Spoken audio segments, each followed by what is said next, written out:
I'll call this meeting to order on May 4th, 2026 at 6:30 p.m. So we will start the meeting with a moment of reflection or prayer.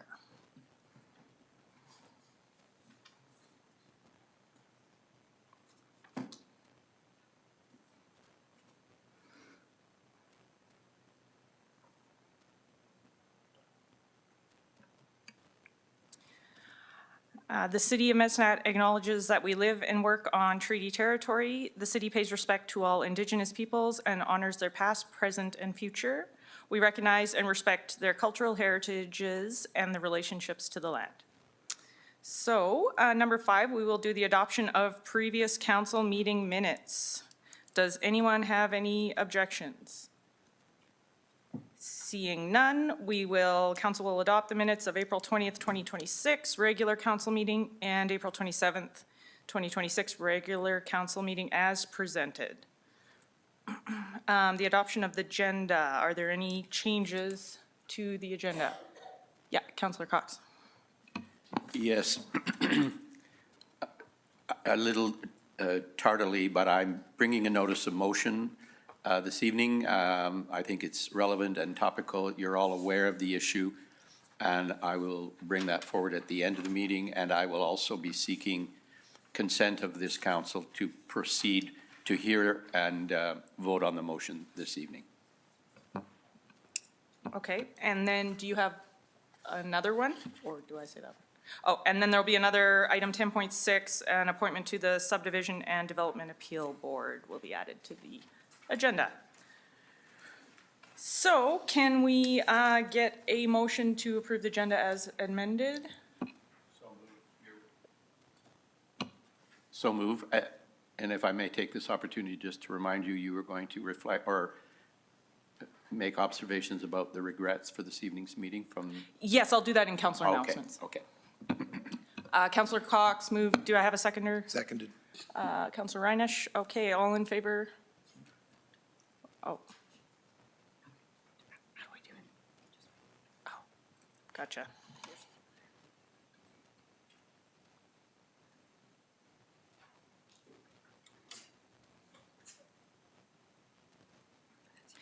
Okay, that passes. So moving on to councillor announcements. So I will do the first one. Councillor Cox let the cat out of the bag a little bit, but the reason that I'm chairing today is because Mayor Clark and Councillor Mohammed are away at an aerospace defense summit in Edmonton, and Mayor Clark asked nicely that if she could miss this one because they have some meetings tonight, so we graciously allowed that scenario. Yeah, any other councillor announcements? Councillor Varga, I think, had one. Oh, yes, thank you, through the chair. On Saturday, we had a special day. It's 100 days until the Special Olympics comes to Medicine Hat on August 11th. So we had a little celebration there with some people talking and a band playing, and we're only 100 days away. I remember when we got into this 8 years ago when we decided to go after these games, and then COVID got in the way, so we were lucky enough to come back and get it again in 2026, and we're very happy that that's happening. Everything's falling into place. As of today, we're 98 days away, so we're excited about it coming to Medicine Hat. We're excited about the 1,700 people that are going to be competing at the Special Olympics in Medicine Hat in 10 different sports. But we do need volunteers still, so we're looking for that.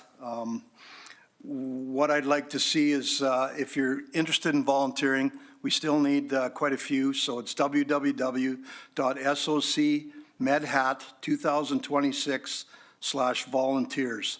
So I'm hoping that more Medicine Hat people, I know that we're a community that always kind of waits till the last minute for everybody to get involved, and I hope you get involved now since we're only 98 days away. We're already giving out shifts and whatever sport you want to get involved with, so we're excited about that. So my board and also my committee and my staff, I shouldn't say I say we, we've got some great people involved. A lot of the people that are on the board have been around for the 8 years since the start of this. So it's a very important event that's going to come to Medicine Hat. And I will say this, that it's a huge economic impact to our community. The economic impact is going to be around $12 million for the 1 week that it's going to be held in Medicine Hat. So we're very proud of that. So we're looking forward to it. We could use a few more volunteers, so hopefully you'll step up and write to the website and sign up to be a good volunteer. We need some. Thank you very much. Councillor Cox. Thank you, Councillor Pfaff. I just wanted to make an announcement that, and it was released today, that the City of Medicine Hat has created a new one-time grant funding opportunity to support projects that help advance strategic objectives in Momentum, Medicine Hat's community well-being plan. The city is seeking to invest in innovative, organization-led projects that advance the plan's goals and create measurable improvements in the health, social, cultural, and economic well-being of Medicine Hat residents. The Momentum Kickoff Grant provides one-time funding of up to $10,000 to support these types of community initiatives. That's $10,000 in total. I'm looking at Managing Director Pristeco. No more than 10,000 for each grant recipient. For each grant recipient. So the grant window is open for applications until June the 5th at 3 p.m., so that's just a month from today. And more information is available on the city's website. And a news release was made this morning. Councillor Reinish. Thank you very much. Through the chair, Councillor Cox and myself, Councillor Cox and me, Councillor Cox and I'm not really sure the proper English. Let me just say, Councillor Cox and myself had an opportunity to go to the Members Appreciation Night at the Esplanade on Thursday, and it was a tremendous evening where they presented the majority of their slate for the 26-27 entertainment season.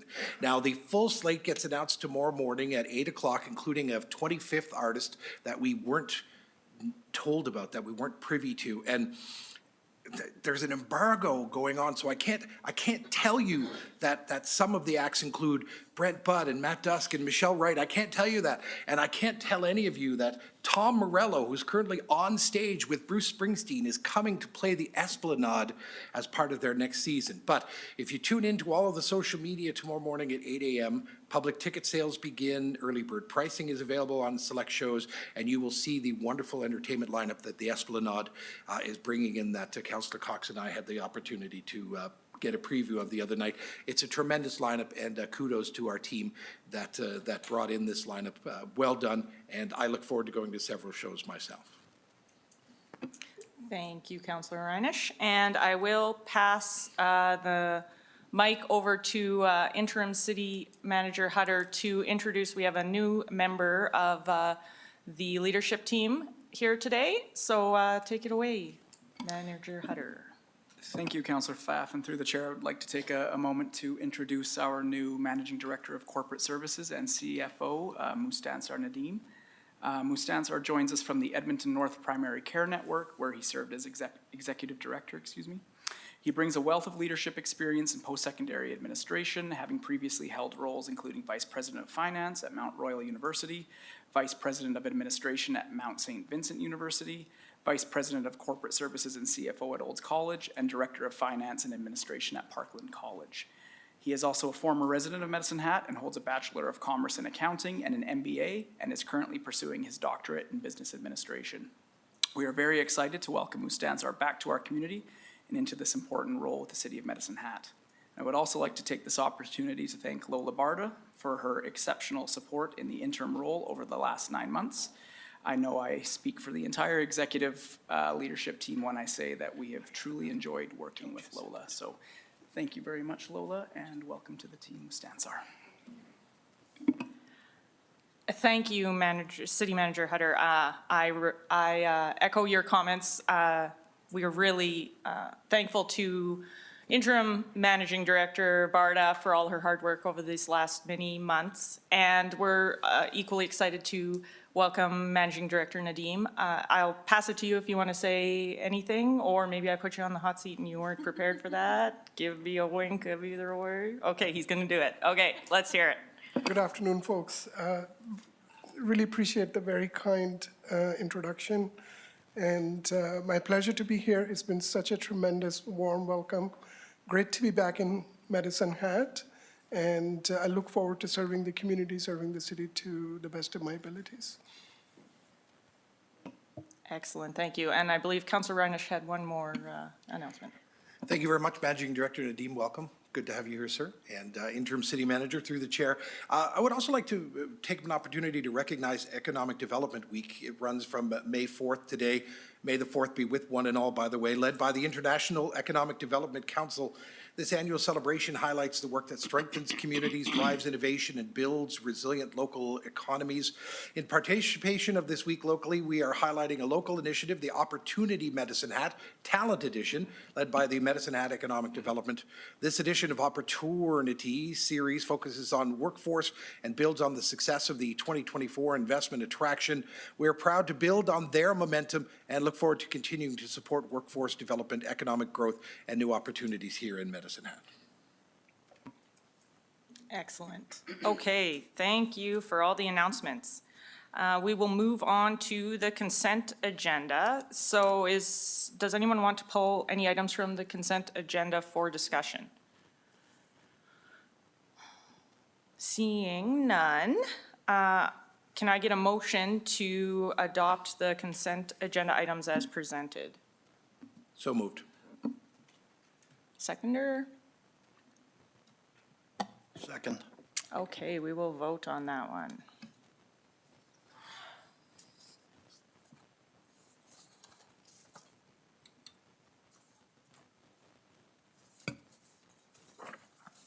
And that passes.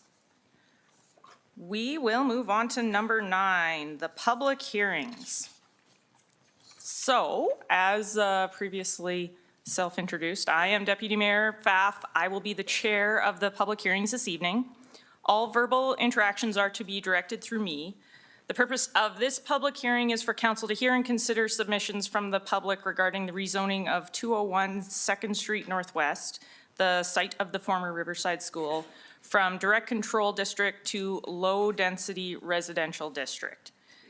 The order of events for all 4 public hearings we will be hearing this evening are as follows.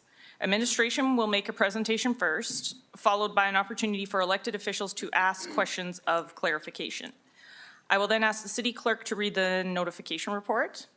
And then next, I will call for verbal submissions from anyone affected by the proposed item, either in person or online.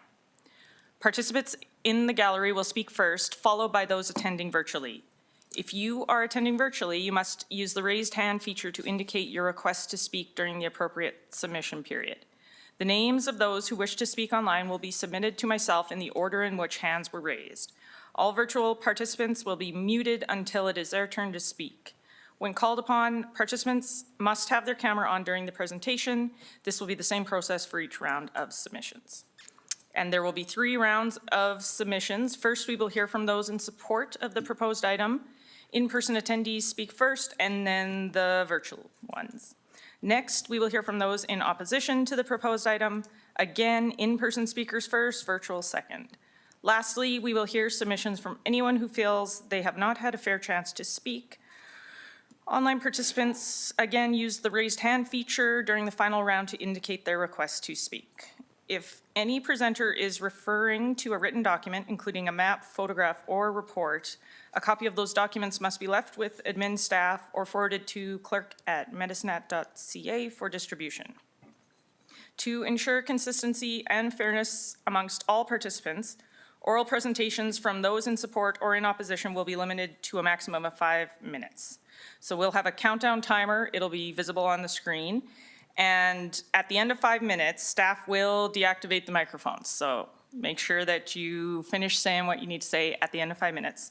And then the microphones will stay off during the public hearing to avoid disruptions during the proceedings. So, administration, take it away. Please introduce yourselves and proceed with your presentation. Good evening, Council. I'm Rebecca Rabsky, and I'll be presenting Bylaw 4873-2026, an application to rezone 201 2nd Street Northwest from Direct Control District to Low Density Residential District. The applicant has submitted the rezoning application for the purpose of facilitating low density. Sorry, Rebecca, we made a slight mistake. We forgot to open the public hearing. We opened this public hearing at 6:45. We had to note the time. Okay, apologize. Take it away. All right, so the applicant has submitted the rezoning application for the purpose of facilitating low-density residential development over the former Riverside School site.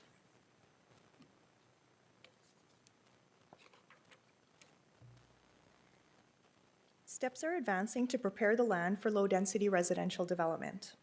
The demolition permit for the former Riverside School was approved by Council on December 8th, 2025. The rezoning application is the next step for redeveloping the site. Planning and Development Services has approved a subdivision application to create 19 residential lots. If Council approves the rezoning application to low-density residential, the next step would be the subdivision endorsement and registration, followed by individual development permit and building permit applications. The property is identified on the map with the two red boundaries. The portion of land between the north and south boundary will be designated as road right-of-way for a lane. The property is considered infill because of its location within an established neighborhood. Most properties are zoned low-density residential, are shown in yellow, and are primarily developed with single detached houses. The site shown in green to the east is Heald Park, zoned open space. A key outcome described in the Riverside Neighborhood Plan is to maintain desired development patterns and guide strategic growth. Future development will maintain the existing grid street pattern, and low-density character will be preserved through low-density residential district zoning. A second key outcome of the Riverside Neighborhood Plan is to preserve and enhance community identity and heritage through the protection, recognition, and integration of heritage resources into the fabric of the community. The applicant has confirmed numerous heritage items have been preserved from the former Riverside School building and site. The concept shown on screen is an example of how these items may be incorporated into a new preservation project located near the subject site. Environmental considerations and site servicing are established through the subdivision conditions of approval.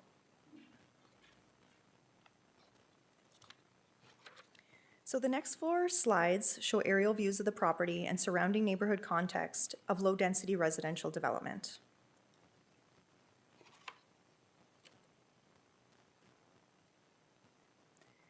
The location of the site within an established neighborhood with existing utilities, services, and local roads makes the property a good candidate for rezoning to RLD district and redevelopment to low-density residential built forms.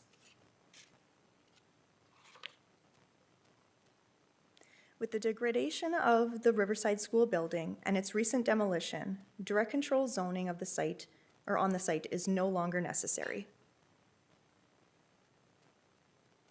This application to rezone the site to RLD district is the next step in preparing the land for low-density residential development. The rules of the low-density residential district and the Riverside overlay will ensure that future development will be compatible with the surrounding neighborhood.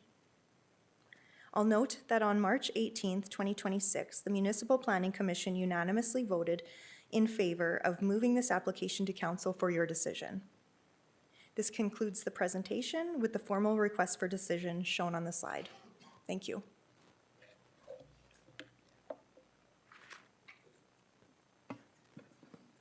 Okay, Council, are there any questions for clarification for administration? Seeing none, I'll pass it over to the city clerk to provide the notification report. Thank you. So bylaw 4873-2026 to amend the land use bylaw for rezoning of 201 2nd Street Northwest received first reading on April 7th, 2026. A notification letter related to the subject development permit was mailed to 73 adjacent and abutting property owners on April 8th, 2026. Public notice of the subject rezoning was published in the Medicine Hat News Public Notices section on Saturday, April 18th and Saturday, April 25th, 2026. We received no written submissions. I will now invite speakers who wish to speak in support of the proposed item. If you are in the gallery, please come down to the podium in the center. Clearly state your first and last name and write it on the form provided at the podium for the official record. I will also note I see someone coming down, but I'll also say if you are participating in online, please use the raised hand feature to indicate you would like to speak.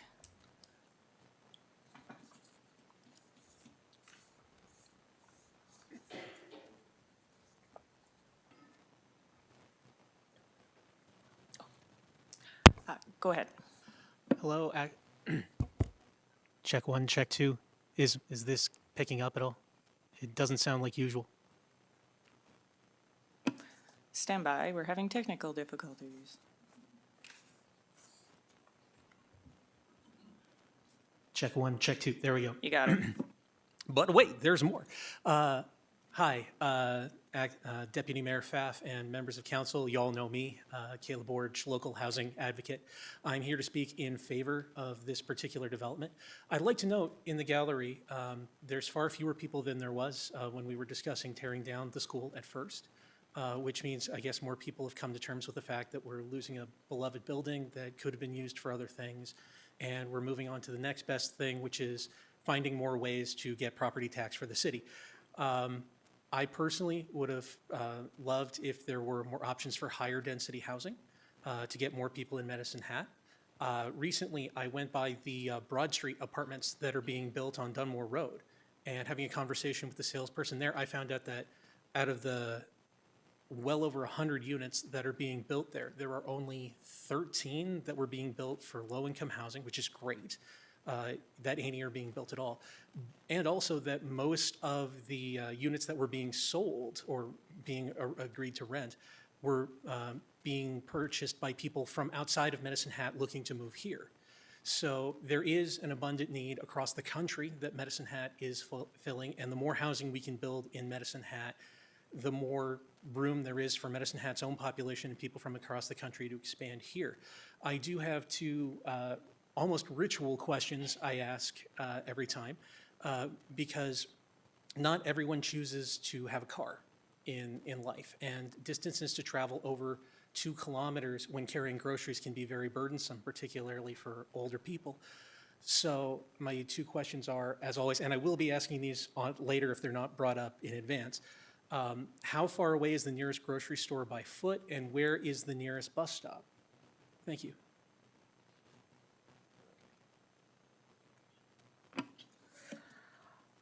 Okay, thank you for that. Oh, just so we know, the members of the gallery cannot ask questions of administration. So, oh, okay, apparently you can answer it. So go ahead if you want to.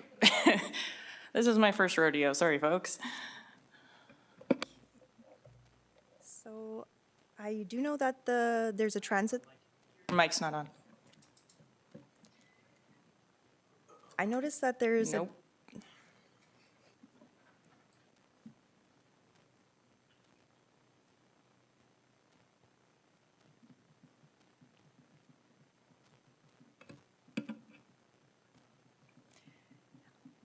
In anticipation of these couple questions, so I did know that there's a transit stop located 1 block north of this site.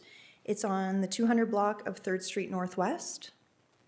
The closest grocery store, I don't know the exact distance, but possibly IGA on Maple Avenue, or as well the Northlands Co-op. There is a pedestrian bridge that crosses over Division Avenue to get you up the hill. So those are a couple. Okay, noted. Do we have any other speakers who wish to speak in support of the proposed item? Excellent. So just, yeah, sign in and then state your first and last name, please.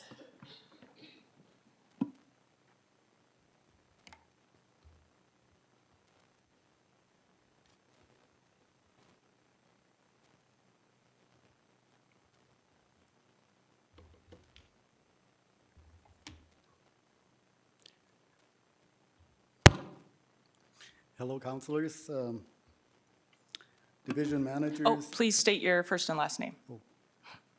My name is Brad Wenzel. I'm owner of Prime Builders Limited. I'm speaking for Monarch Land Limited, the landowners. I'm the project manager for the proposed Riverside subdivision. That was formerly the Riverside School property. I don't have a whole lot to say tonight. Rebecca pretty well covered everything, other than the fact that our proposed development consists of 19 low-density residential lots, 9 being on First Street and 10 being on Second Street. Each lot will have a single service and a single title. We do have light architectural restrictions, primarily regarding house sizing and exterior cladding and materials. All are designed to fit into the Riverside surrounding homes and community. That's really all I've got to say. Okay, council, do you have any question, or no, wait, is that right? Yep. Do you have any questions for clarification for Mr. Wenzel? Councillor Varga. Thank you through the chair. Mr. Wenzel, was that a hard decision to figure out what kind of houses to put on those lots? No, not really. We wanted everything to tie into the community, so that's why we went to low-density residential. Awesome. Great. Thank you. Seeing no other questions, I think that's all for you. Thank you. Yes. So I'll ask one final time to invite speakers who wish to speak in support of the proposed item to come on down. So seeing none, I will now invite, there are no participants online, I'm told. So I will now invite speakers who wish to speak in opposition of the proposed item. If you are in the gallery, please come to the podium, say your first and last name and write it down, and then you can say your piece. And same with online, but I just announced there's no one online, so we don't have to worry about that. Okay, I will ask a second time to invite speakers who wish to speak in opposition to come on down. And for the final time, if anyone is opposed to this, please come to the mic. Okay, seeing none, I will now call for any final submissions from anyone in the gallery or online who feel they have not had the opportunity to fully participate in the public hearing. Okay, and to council, anyone have any final questions of administration? Seeing none, the public hearing is concluded at 6:58 p.m. and no further submissions will be submitted. That's it. Now I'm up to the second one. Right. Okay, so I would like to ask for a motion to give. Oh, go ahead. I Yes, move that thank you. council give second reading to bylaw 4873-2026. Do I have a seconder? Yes, I second it. Okay, let's vote on that one.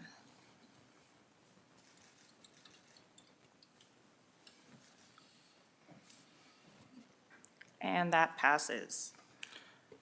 I move that council gives third reading to bylaw 4873-2026 to rezone 201 Second Street Northwest, a former Riverside school zone, from direct control to district to low-density residential district.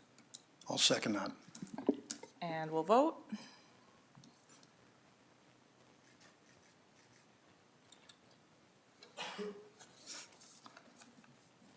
And that passes. Thank you, everyone who spoke to that. Now we'll move to item 9.2, the rezoning of 800 Gershaw Drive. So I'll open the public hearing for 800 Gershaw Drive Southwest at 6:59 p.m. The purpose of this, okay, you're going to hear me say this a lot tonight. The purpose of this public hearing is for council to hear and consider submissions for the public regarding the rezoning of 800 Gershaw Drive Southwest from mixed-use district to highway commercial district. The order of proceedings will follow the same structure as we just did. We will begin with administration's presentation, followed by the city clerk's report, and then those speaking in favor of the proposed rezoning will talk, and then the opposed ones. And then finally, I will call for any remaining submissions before closing the hearing. So, administration, please come up to the mic, introduce yourself, and give us your presentation.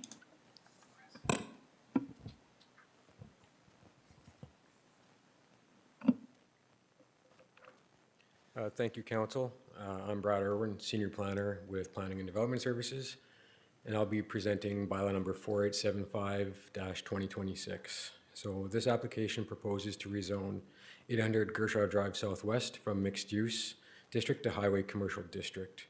And the purpose of the rezoning is to allow the site to be used for motor vehicle service or motor vehicle sales, uses that historically operated on the property for decades prior to becoming vacant in 2023.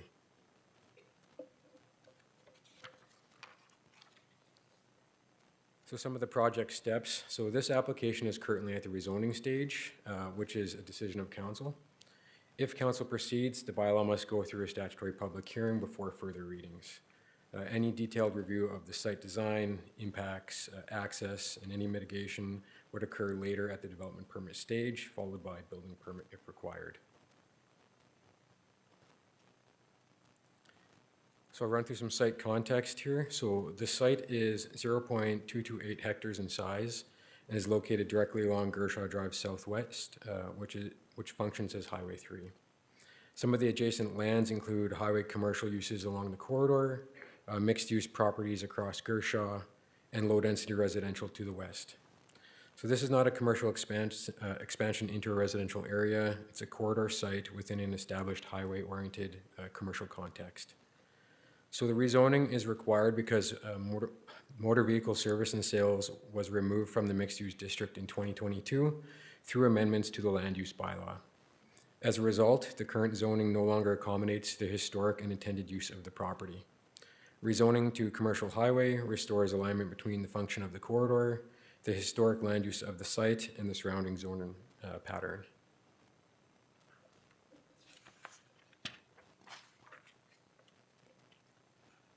So some planning considerations. So this site is located with an intensification corridor under the MH Master Plan, which is the city's municipal development plan. It is important to clarify that this rezoning does not remove residential density, it does not eliminate approved housing, and it does not alter the boundaries of an urban village node. It addresses a small, underutilized parcel within direct highway exposure. Given its size, configuration, and frontage, the site is functionally more aligned with corridor commercial development than compact mixed-use redevelopment. This is contextual alignment and not a retreat from the intensification policy.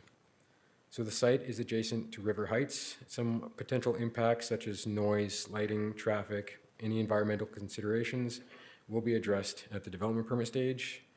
Motor vehicle service and sales uses in the commercial highway district are discretionary, so they are not automatic approvals. And conditions can be imposed during the development permit stage, including things like screening, landscaping, access, lighting controls, environmental compliance. So this provides regulatory tools to manage these interface impacts if necessary. So what you see on the screen here is an aerial image of the site. I will go clockwise, starting with looking north here, which is obviously this slide here, so I'll just go through them. So this is looking east, and this is looking south. And lastly, this is looking west. So I'll wrap up the presentation with the formal request. So it's my fault I forgot to update this slide. It should say that it is requested through MPC that City Council consider second and third reading of amending bylaw 4875-2026, which is an application to rezone 800 Gershaw Drive from mixed use district to highway commercial district. Thank you. Okay, thank you for the presentation. Council, do you have any questions of clarification? Go ahead, Councillor Varga. Just one question for staff. how do we mitigate where the closest resident is, which is to the west a little bit, right? Is there some way that we mitigate some of the pressure that's put on that if we go right up to the property line? How does that get resolved? Especially if that homeowner makes a complaint or says that's too close to what I'm at or my residence, or what kind of mitigation do we do to help that out with those people? So through the chair to Councillor Vargas, so there's no proposed new development. This would all be existing stuff, but depends on what the impact is. Right. Additional screening that will help with noise and visuals and stuff, right? Okay, thank you. Seeing no further questions, I will ask the city clerk to provide the notification report. Thank you. So bylaw 4875-2026 to amend the land use bylaw for rezoning of 800 Gershaw Drive Southwest received first reading on April 7th, 2026. A notification letter related to the subject development permit was mailed to 38 adjacent and abutting property owners on April 8th, 2026. Public notice of the subject rezoning was published in the Medicine Hat News public notice section on Saturday, April 18th and Saturday, April 25th, 2026. We received no written submissions. Okay, I will now invite anyone wishing to speak in favor of the proposed item to come down to the podium, state your first and last name, and write it on the sheet. And if you are participating online, please use the raised hand feature. When called upon, your camera must be on. Do we have anyone wanting to speak in favor of this? Looks like we do.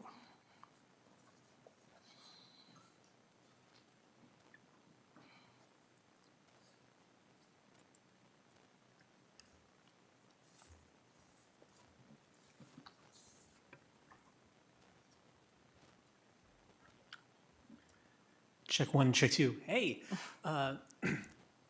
really quickly, because I've already spoken. Please state your name. Caleb Orge.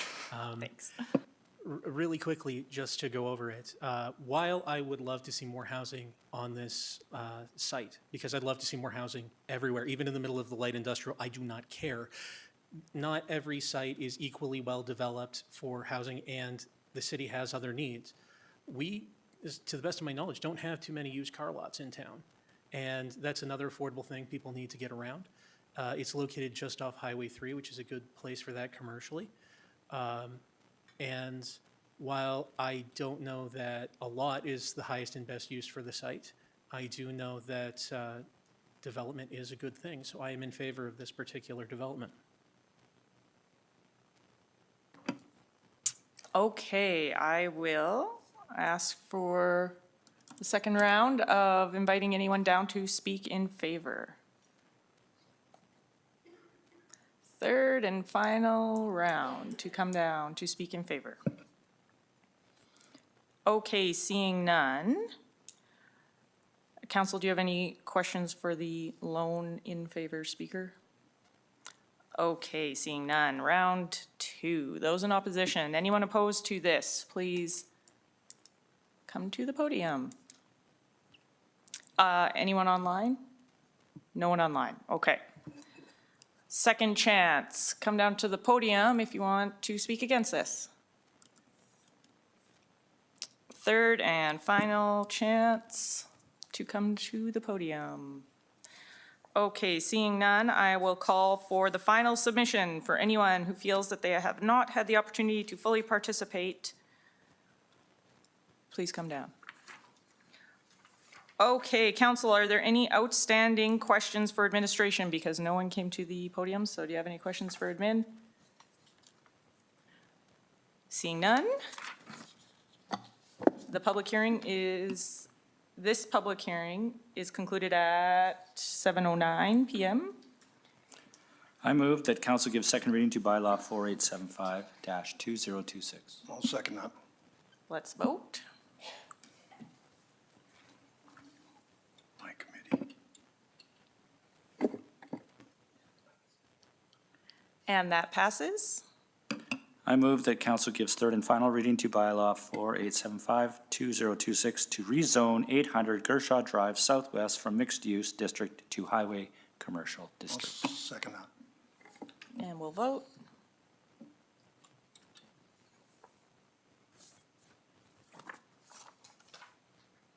And that passes. Okay.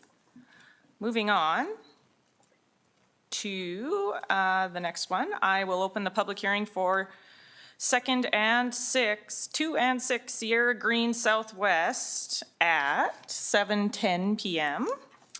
The purpose of this public hearing, excuse me, is for council to hear and consider submissions from the public regarding the rezoning of number 2 and number 6 Sierra Green Southwest from medium-density residential district to low-density residential district. The order of proceedings will follow the same structure that you guys already know. We will begin with the admin presentation and then the city clerk report. And then those members from the gallery or online that want to speak in favor and opposed. And then I will call for any remaining submissions before closing the hearing. So, administration, come on down and introduce yourself and make your presentation. Thank you.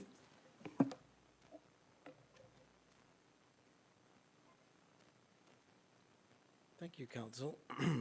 I'm Justin Vandermerwe, and I'll be giving the presentation this evening. New Tab Homes has made an application to rezone 2 adjacent lots in Samus Heights Phase 7. Land Use Bylaw amendments must be referred to Council for decision.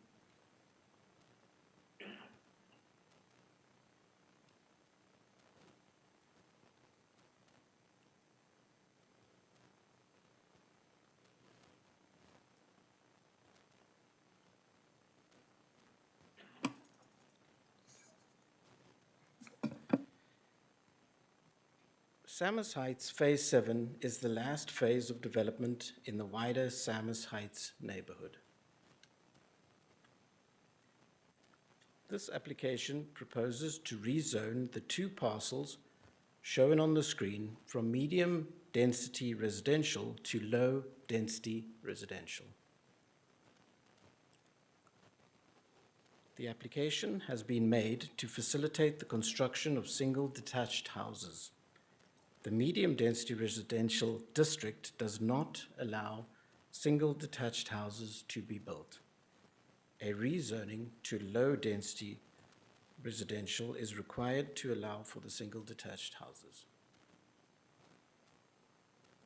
Samus Heights is a primarily low-density suburban residential neighborhood.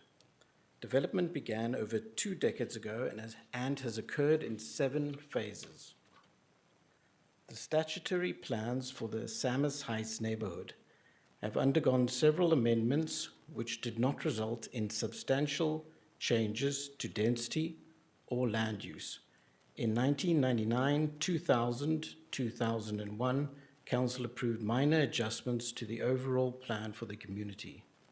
In 2024, a successful rezoning application was made by another developer to rezone these lots from low-density residential to medium-density residential. The current application is to rezone them back to their original low-density zoning. The Samus Heights community is near full build-out.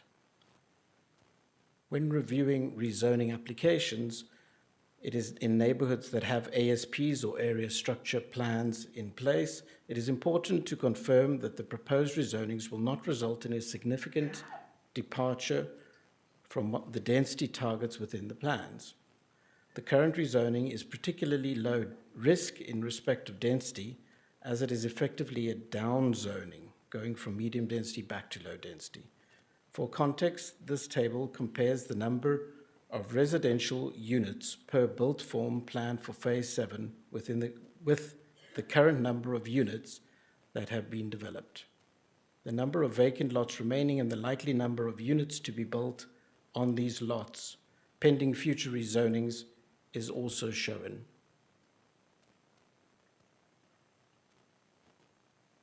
This is a snapshot of the current build-out status of Phase 7.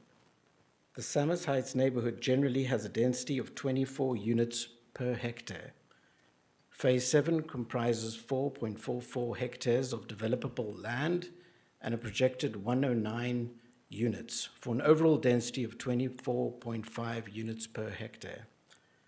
This confirms consistency with the wider Summers Heights neighborhood. For some additional context, this slide shows some typical suburban densities in Medicine Hat.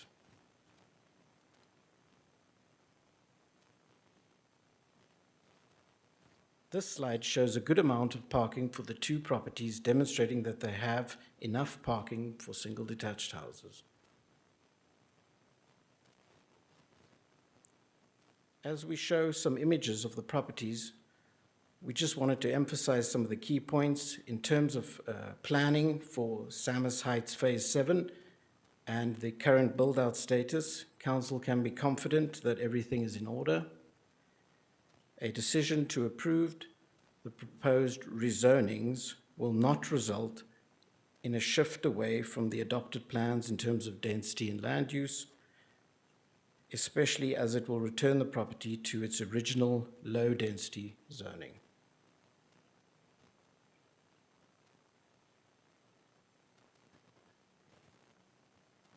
This concludes the presentation. The formal request for a decision on Bylaw 4876/2026 is shown on this slide. Approval will allow for development of a single detached house on each lot. Thank you. Okay, so I have a question, actually. So you had said originally it was low density, and then it got changed to medium density. Why did it get changed, and when did that happen?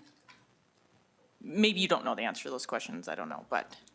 Through the chair, in 2024, there was a different developer who was interested in developing, and they had clients in mind at the time who were requesting attached houses or duplex with secondary suites underneath, I believe. And that necessitated the rezoning to medium density. I believe it's a new developer who's taken on the lot and has a totally different client in mind, I believe, who has this particular built form that they're seeking. Okay, Councillor Cox. Question regarding the lots. Are they going to be subdivided, or will there just be one house on each lot? Correct. They're currently two separate lots. So they're adjacent. They're next to each other, but they're two separate lots. So will they be further subdivided, or there'll just be one house on each lot? One house on each lot, through the chair. Somewhat larger lots than some of the other ones shown. No? Am I missing something? Okay. My understanding through the chair is that they're about 500 square meters each. Okay. Thank you. Councillor Varga? Through the chair, so 10, 14, and 16 that are up the block, are they already have houses on it, or is that open lots? Because they're medium density also, right? Correct. Through the chair, they were zoned to medium density in 2024 when the previous developers zoned them as such. However, they haven't been built on, is my understanding. So through the chair, I believe the property directly to the left of the site just had a recent development permit for the same built form that Justin referred to earlier, where it's semi-detached with suites. So a medium density one? Yes. Medium density. So are we going to try and keep the other two as medium density? Or can they come forward again with maybe changing it to single density? So I believe it was 10 and 14. Yeah. Okay. But, so there's only maybe one remaining, 18. Would be 18, so, Yeah. okay. But that could come up later, I take it, That would if be they up want to change or doubt it. So through the chair, that would be just up to the landowner. Right. What they want to proceed with. Right. Okay, thank you.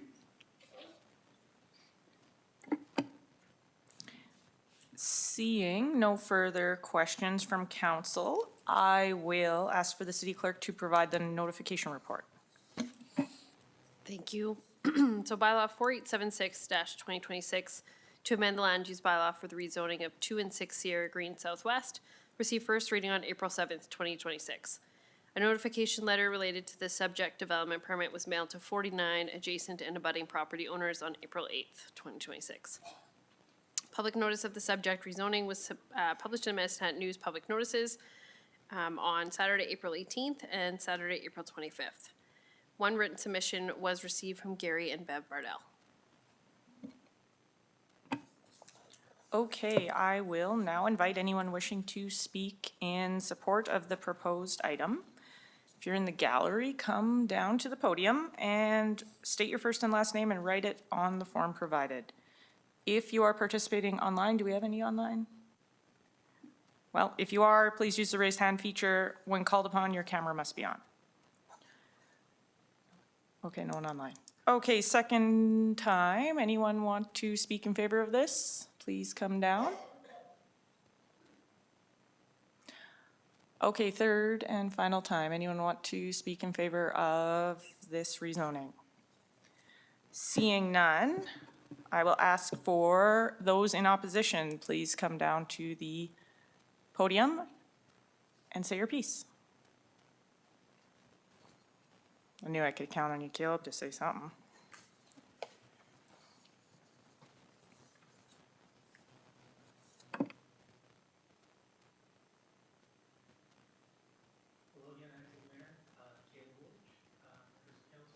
I'm speaking against this particular development, having just said I'm in favor of any and all housing, and I still am. In this case, I get the prestige of a corner lot. I get why someone would want to build there. I get the value add. I get that there's space for 9 vehicles in the surrounding area. I get it would be a big, prestigious lot.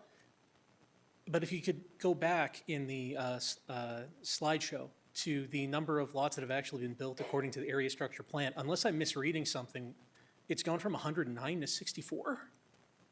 We've gone from, you know, providing 109 single detached homes, duplexes, fourplexes, to just a handful of bigger prestige properties when we know there is space available and we know there is demand for higher density housing in Medicine Hat.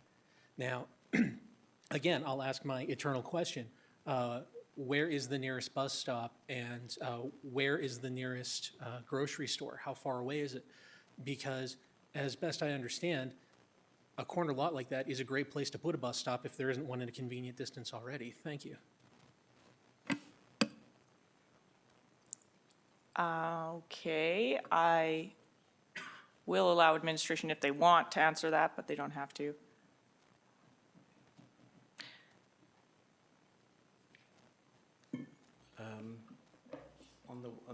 Through the chair, in terms of the slide, that was showing 2 instances. One was the planned build-out for the whole Phase 7 of Samus Heights, which is 109 units, once properly built out, fully built out. The 69 units is the current stage. That's where the plan is at currently, in its entirety. In terms of the was it 61? Yeah. In terms of the nearest transit would be on Strachan Road, the Stratton Way and Strachan Road bus stop, I believe, and from there, quickest way to shopping amenities would be either straight to the mall or along Strachan Way to Save on Foods and Sobeys. Okay, thank you. I will do a second round to call for anyone who wants to speak in opposition of this. And a third round to speak in opposition. Okay, I will now call for any final submissions from anyone who feels that they have not had the opportunity to fully participate. And I believe there's no one online. Okay, council, do you have any outstanding questions for administration? You have a question? Okay, go for it. Oh, yeah, you're on the list. Okay, go for it. Thank you, Councillor Pfaff. Appreciate Caleb's perspective on density. I tend to echo some of that in terms of I do at every chance want to see us be create more doors for people, but obviously any door is a good door for sure. But going down to density, page 95 caught my attention. So if I'm reading this correctly, currently Samus Heights Phase 7 is, with these changes included, is at 24.5 units per hectare. Is that if we move these to lower density? Is that correct? Through the chair, 24.5 would have, that measurement would have been taken prior to this rezoning. So I guess the follow-up question, if we can assume that this is going to be rezoned, the other two that you mentioned are going to be rezoned, and very likely number 18, if we can, look at, that looks like it could potentially be rezoned. Is that going to significantly alter that units per hectare? Are we going to go down by a point, 2 points, 3 points? So just to clarify through the chair, if the clerk can bring up the slide with the number of units on there. Yeah, it's 95 in the package.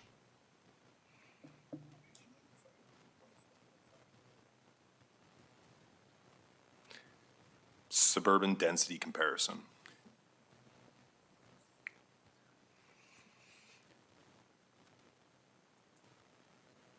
Yeah, so if you look at the slide that Justin had up earlier. Yep. So the original proposed number of units was 109.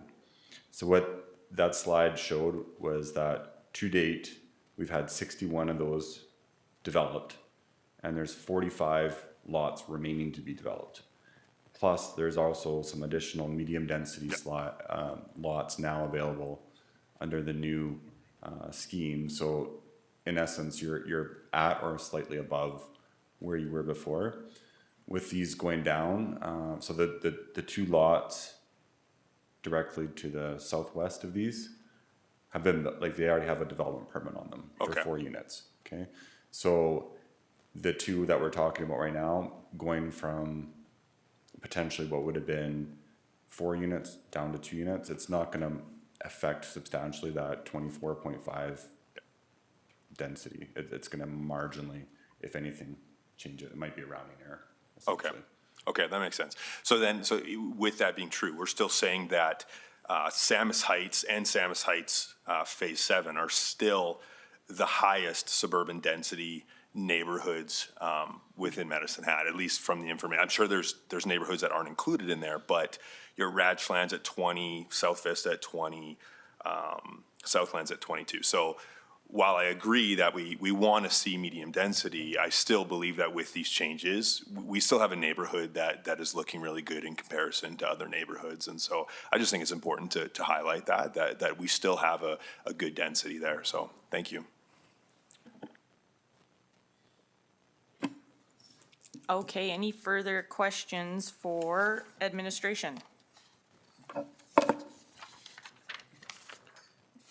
Seeing none. Can I get a motion? Oh, wait, sorry. I got to close the hearing at 7:29 p.m. I move that council gives second reading to bylaw 4876-2026. I'll second that. And we'll vote. And we'll vote.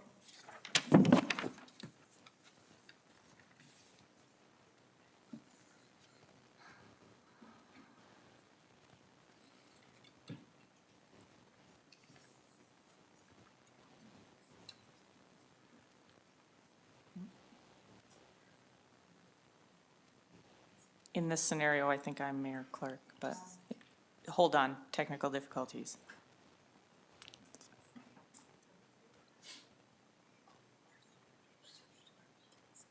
Oh, sounds like our computer crashed, so we gotta. we can vote, if it's gonna take a minute, we can just vote by hand, but I think we kind of all saw how it's gonna go. So let's just vote by hand. All in favor?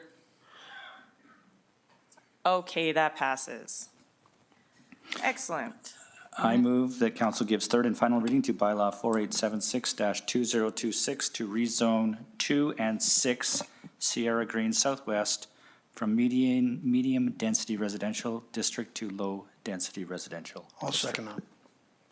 And let's just vote by hand again while we get going. Anyways, sorry. Yes, vote, please. All in favor? Yeah, that's the word I gotta say. Excellent. Okay, that passes.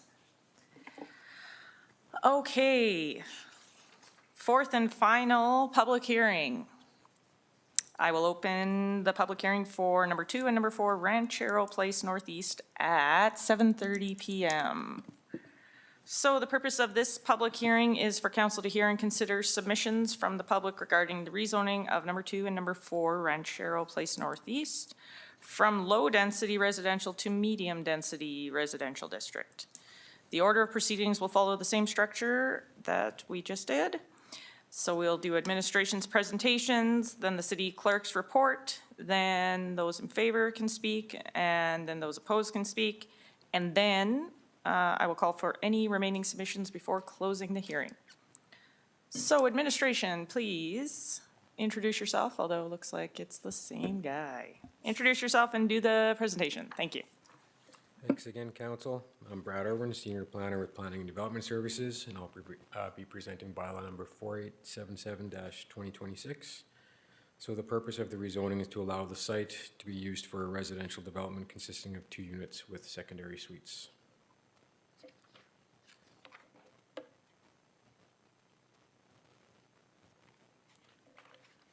So here's another familiar slide. So once again, this application is currently at the rezoning stage, which is your decision.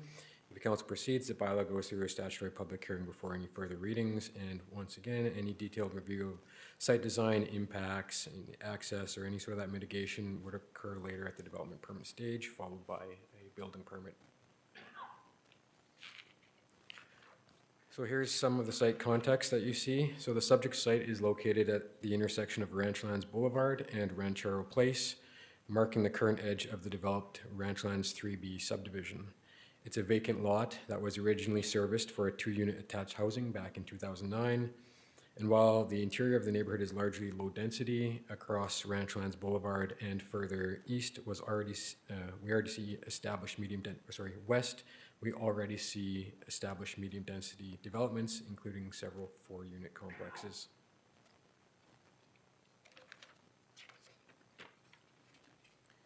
So some of the planning considerations for this rezoning. So some of the key considerations include, first, that there is an efficient use of existing infrastructure with the site being development ready and serviced. Second, it provides for a missing middle housing, allowing more options than just single-family homes, but at a smaller scale than large apartments. Third, there is an existing multifamily in the area, which this proposal helps reinforce the established residential character along Ranchlands Boulevard. And fourth, the site sits on a collector road, which is Ranchlands Boulevard, which is designed to handle the higher traffic volumes associated with the increased density. And lastly, the technical impacts and items like access and parking and specific servicing upgrades, if needed, are finalized during that development permit review stage. So the next few slides are aerial images of the sites. And once again, I will go clockwise, starting with looking north, which is the direction on the slide here. This is looking east. And at the top of the slide, you see that's the future Ranchlands 3C subdivision. This is looking south. And this is looking west.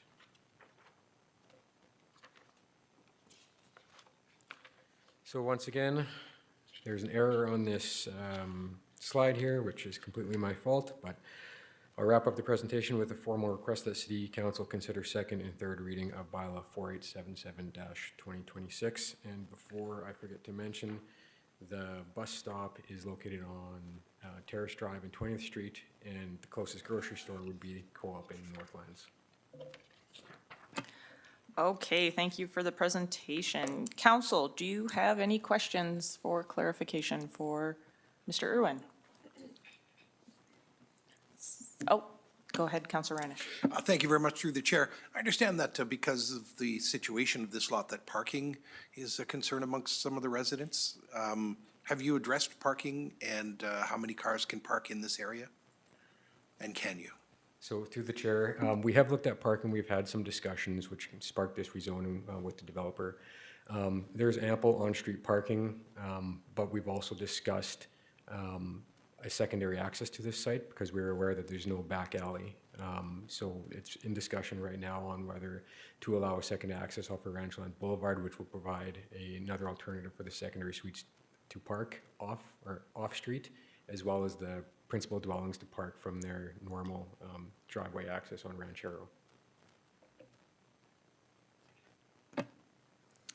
Okay, any other questions? Okay, go ahead, Councillor. Yeah, just to be clear, thank you for that, Mr. Irwin. But will that be in the development stage? That will be, like, you'll get into that a little bit more at that point, as opposed to, like, we don't have to have all those details figured out right now, do we? No, that through the chair, that's correct. That is something that we look at, and because nothing is final with the development yet, we haven't seen any final proposal, but that is something we're aware of, and we have had preliminary discussions with the developer. Okay, thank you. Okay, seeing no more questions, I'll ask the city clerk to provide the notification report. Thank you. So bylaw 4877-2026 to amend the land use bylaw to rezone 2 and 4 Ranchero Place Northeast received first reading on April 7th, 2026. A notification letter related to the subject development permit was mailed to 24 adjacent and abutting property owners on April 8th, 2026. Public notice of the subject rezoning was published in the Medicine Hat News Public Notices on Saturday, April 18th and Saturday, April 25th, 2026.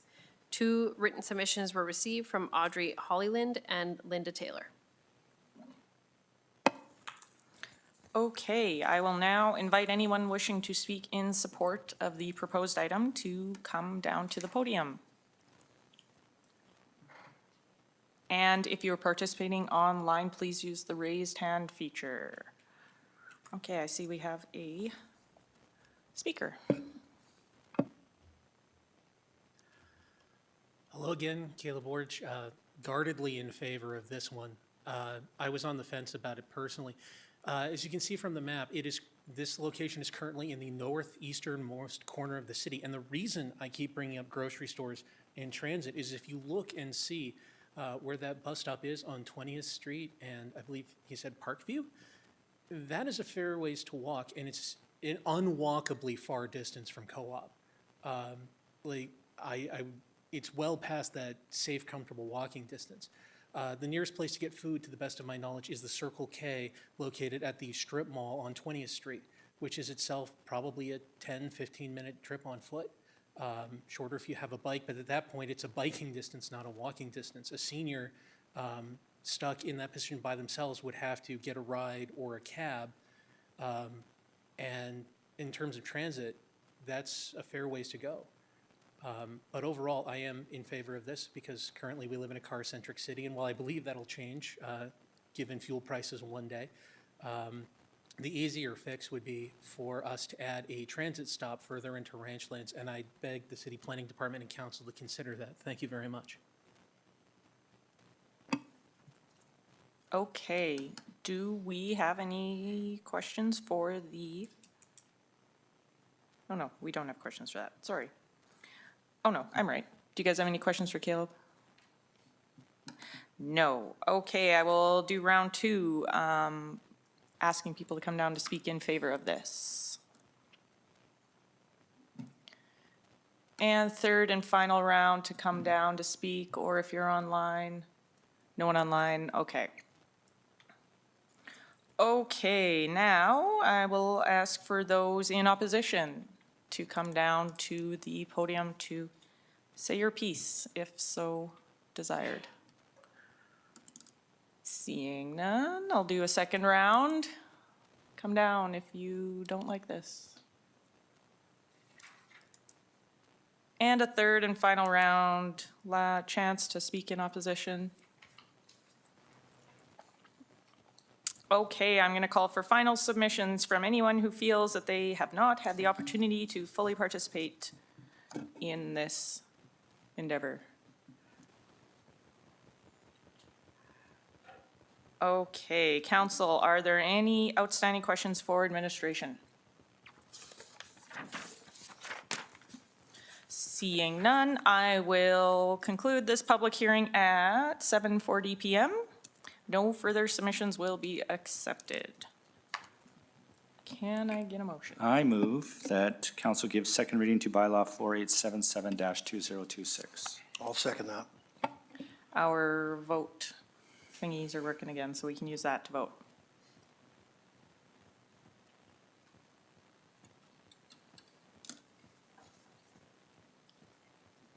And that passes.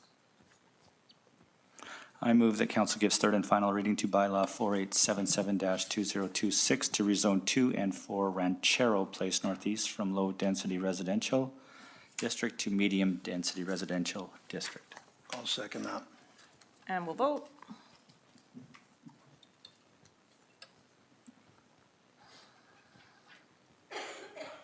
And that passes.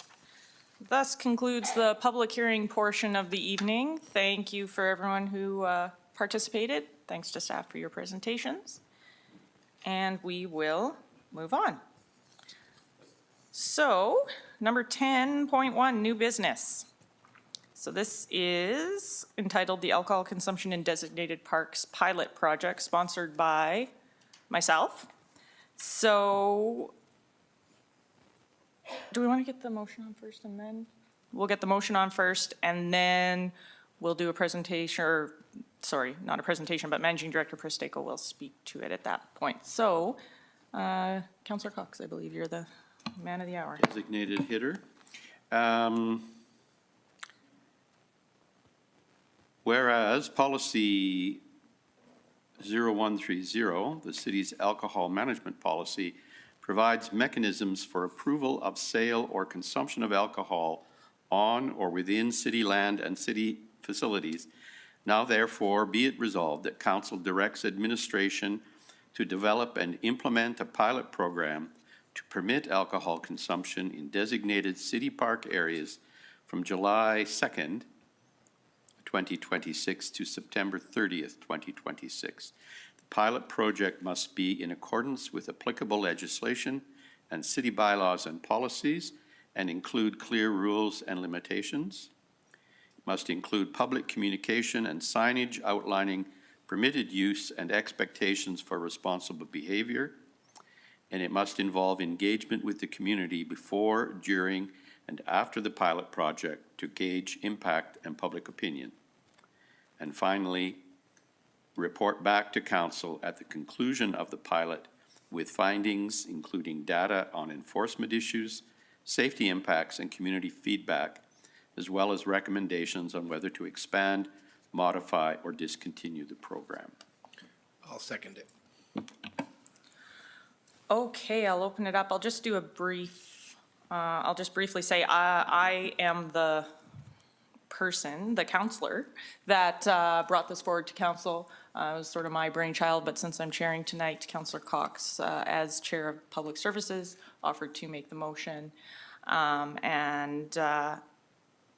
I'll let Managing Director Pristeko explain the pilot project, and then I'll say a few words about it, and then we can debate. Go ahead. Thank you very much. So happy to give an overview of what the pilot project might look like. As Councillor Cox described, Policy 0130, the alcohol management policy, provides mechanisms for approving sale or consumption of alcohol on or within city land and city facilities. The policy does outline requirements for risk mitigation, safety, and responsible use. While the policy itself would not need to be updated in order to approve the pilot project, the procedures would need to be, and those procedures would be approved by admin committee. Wanting to ensure that we have good direction from council in advance, I'd like to describe what that pilot project could look like. So what has been considered by staff is to initiate the project on July 2nd, and appreciate that's what the motion is, in order to minimize opportunity for conflict and confusion on Canada Day, which is a day where there's heavy parks usage and minimal available staffing. The pilot project would include 3 parks. Those parks are Strathcona Island Park, King Cooley Park, and Echodale Regional Park. We would require consumption to occur, and this is in accordance with provincial legislation and regulation. The consumption would need to occur at signed designated picnic tables and/or fire pit and fire table areas, with tables around playgrounds and splash parks excluded from the pilot. This is to reduce consumption within areas where families and young children typically visit. Consumption of alcohol will only be permitted during normal park hours, and food must be available on site by those who are consuming alcohol. Consumption will not be allowed during events and festivals unless those event organizers submit an application under Policy 0130, which is our usual procedure for managing alcohol during festivals and events. And as with all other park activities, individuals consuming alcohol will be expected to respect other park users, manage noise levels, and leave no litter behind. All of those other pieces are regulated under existing parks bylaw, nuisance bylaw, and other bylaws and mechanisms that we have available to us. To implement the pilot project, it's expected that we would only require modest financial resources to do the work, and much of it would be covered with existing staff hours. Those resources, approximately $4,000, would be required to cover signage, communication, and engagement activities. I'd be happy to answer any other questions that you might have. So I'll get to you, Councillor Varga. I'll just speak to it first. So I brought forward this idea to council. As a background, the province allowed for alcohol consumption in public parks. At a provincial level, they made that law change a few years ago, 3-ish years ago. And since then, a number of cities in Alberta have taken advantage of that. Calgary and Edmonton come to mind, as well as a bunch of other ones. And they've had a lot of success with this. I know Edmonton did a pilot project sort of similar to what we're talking about, and it went extremely well. And when I approached Managing Director Presteko about this, she informed me that they had actually, the Parks Department under Public Services had done a bunch of work on this prior, a couple of years ago, when the province changed the rules. So this was right up their alley. Or anyways, they had done the work already. So I just thought that it was time to bring Mesnad into the 2020s and have some responsible alcohol drinks in public parks. So anyways, that's my spiel. I'll open it up. I think Councillor Varga wanted to ask some questions. Through the chair to Managing Director Presteko. One question I have is engagement, which is always important. How much engagement did you do when you were figuring out everything before? Like, because you've done a lot of work on this. So was there lots of engagement with the community at that time? So the only engagement that would have taken place on this topic would be what we heard from public during our, the development of Parks and Rec Master Plan, as well as the outdoor engagement strategy. We heard very little on this topic.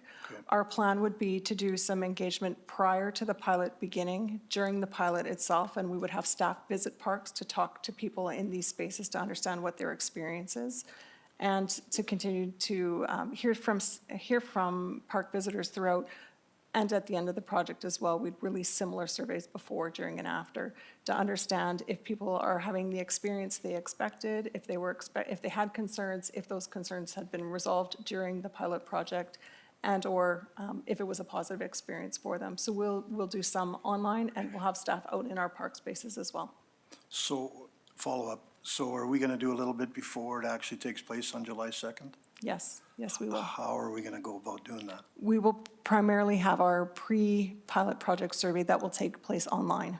Okay, so we hope people will absolutely get involved. And we'll be pushing that out to the public so that people can certainly share their experiences with us. The development and implementation of the pilot project will provide us an opportunity for real-time data so that as we come back to to council following the pilot project, we'll be able to to provide you with data and information and make a recommendation to you as you consider whether or not you want to move from a pilot project to a stage of permanency. So yeah, just through Councillor Pfaff, since she announced it a month ago, we have got some feedback from people in the community, so I'm just wondering where it's going to go, that's all, when it comes up, so. I appreciate that. Thank you. Councillor Reiner. Thank you very much through the chair. Managing Director Presteko, am I correct in assuming that picnic tables in the park are first come, first serve? That is correct. There is opportunity to rent some spaces and have them designated for your use only.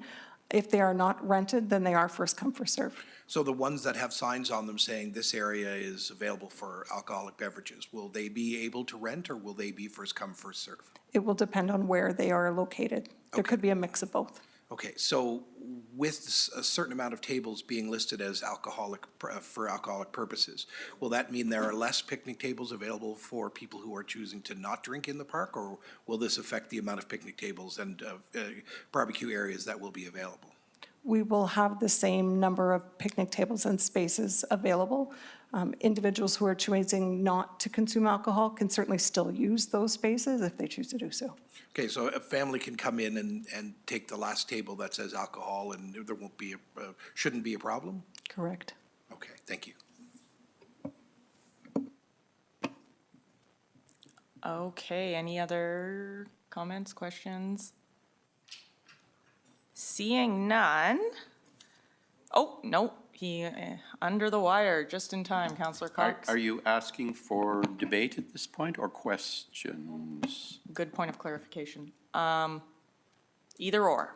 Okay, well, I'll just say that I support this motion. I think responsible alcohol use is what most people do, what most people experience, what young people learn by observation. And I don't think this should be a problem in our city. And I support this pilot project. Okay, seeing no other speakers, except Councillor Cox still has his mic on. We will vote on the motion on the table.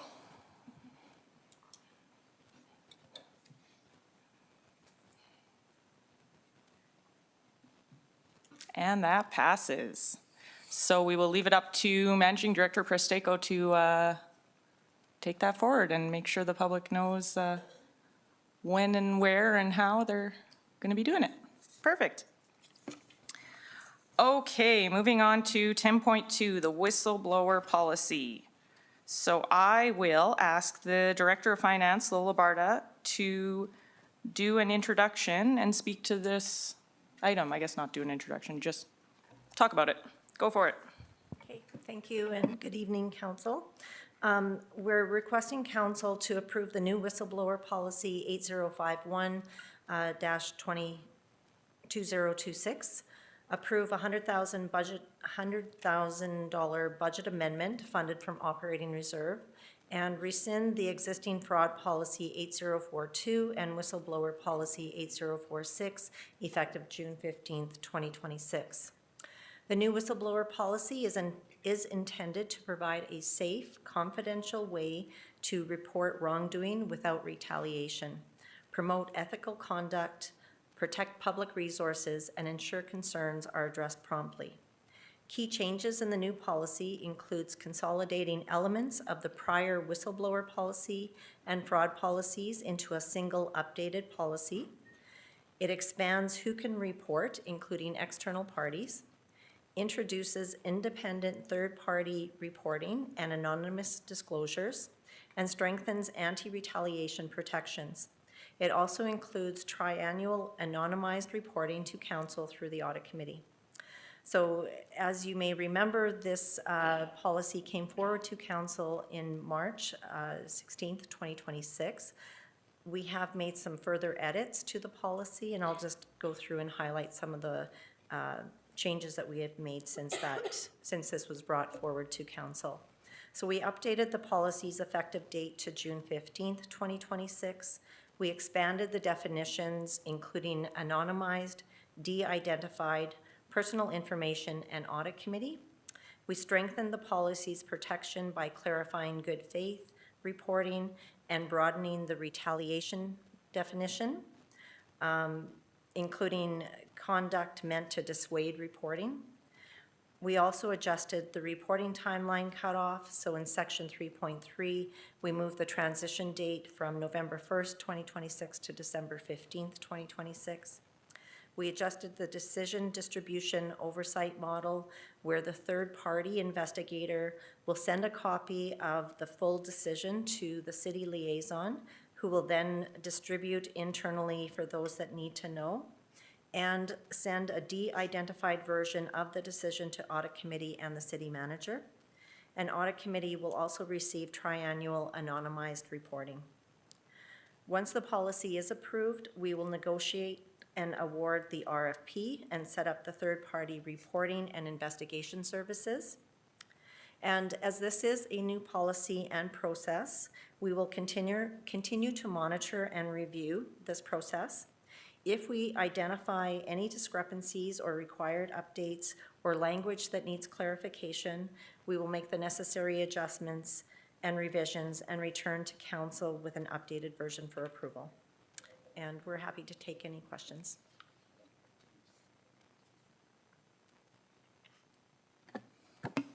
Councillor Varga. So thank you through the chair to Lola. Do we have any active claims right now, or does it all go into the new whistleblower policy? How does that work? Yeah, to my knowledge, excuse me, to my knowledge, we don't have any at this point in time. However, once this program is open, there will be the reporting mechanism that will be set up and we'll start the intake process. Also, just a secondary question, can you explain a little bit about rescinding the fraud policy? And the reason behind that, just for clarification for people? Sure, yeah. So when we developed the whistleblower policy, there were some elements that were similar to what we had in the fraud policy. Again, in the whistleblower policy, the definition of wrongdoing includes fraud. And so we thought it would be more streamlined if we just amalgamated or combined the two policies into one and provided that opportunity to create those efficiencies and make one process. My last question is, this is a living document, am I right? So if there needs to be changes going on through time, we can make those changes as things happen? Because there's probably always something that's going to come up that we never thought about. So if it's a living document, it's good that we can do some changes, and after that, it's not set in stone, I don't think, is it? Correct. Through the chair, we would have the ability, as I mentioned, this is a new process and a new policy that we will continue to monitor on an ongoing basis. So if there is something that we missed in the policy, or we're just seeing that there's lack of clarification or it needs further clarification, we will always make those changes and bring it back to council for adjustments and approval. All right, thank you. Okay.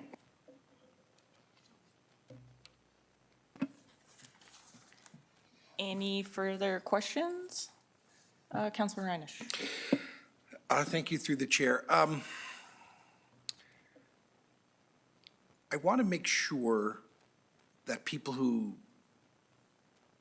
need to utilize this service know that the people they're calling have their best interests at heart, that the city won't be protecting the city, that if somebody is actually saying that somebody at the City of Medicine Hat has done something wrong, that they're going to be held accountable.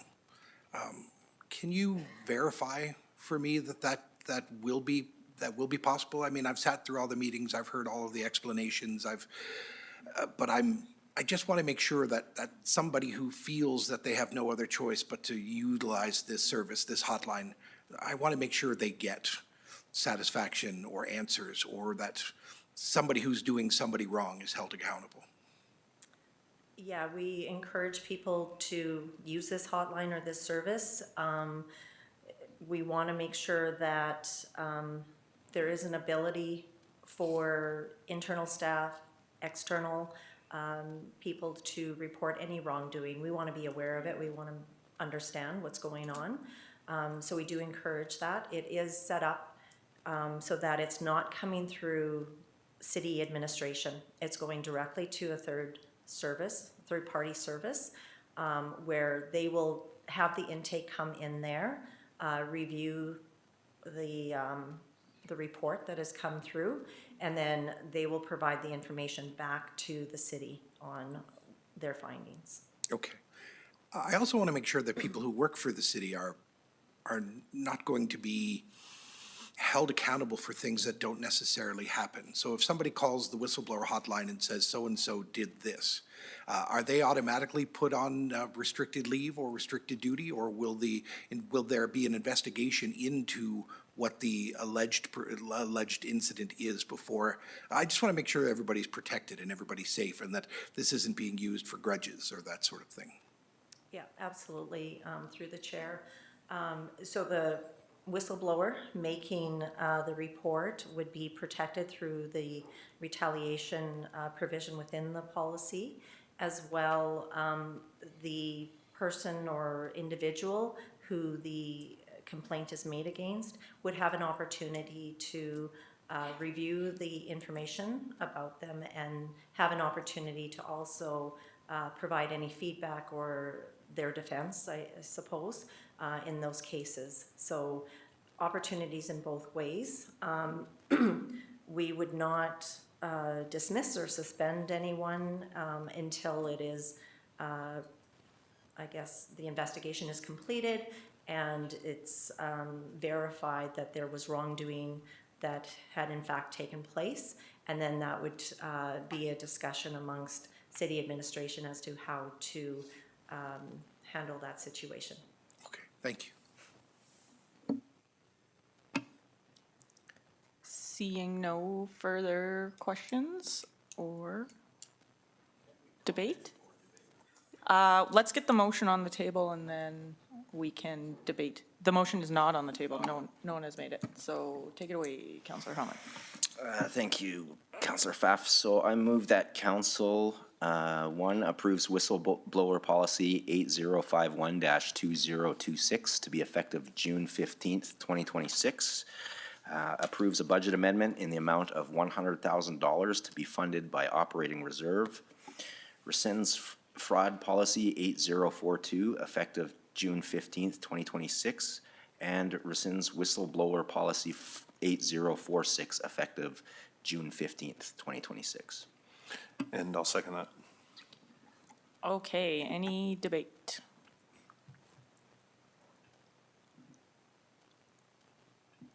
Councillor Cox. I certainly support this, although I want to say there's never any excuse for not doing the right thing.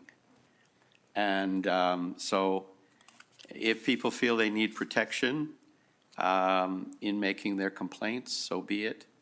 I think this is an extensive, thorough policy that should make city staff and other people comfortable that their allegations are going to be brought to a third party, not to city administration. They're going to be considered. The merits of the complaint are going to be examined, and only at that point will some reporting to the city take place, with protections for those who've made the report. Again, I reiterate, there's never any excuse for not doing the right thing.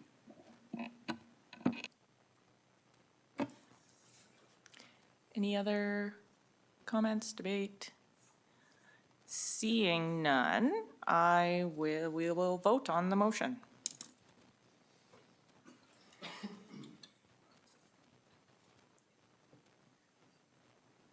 And that passes.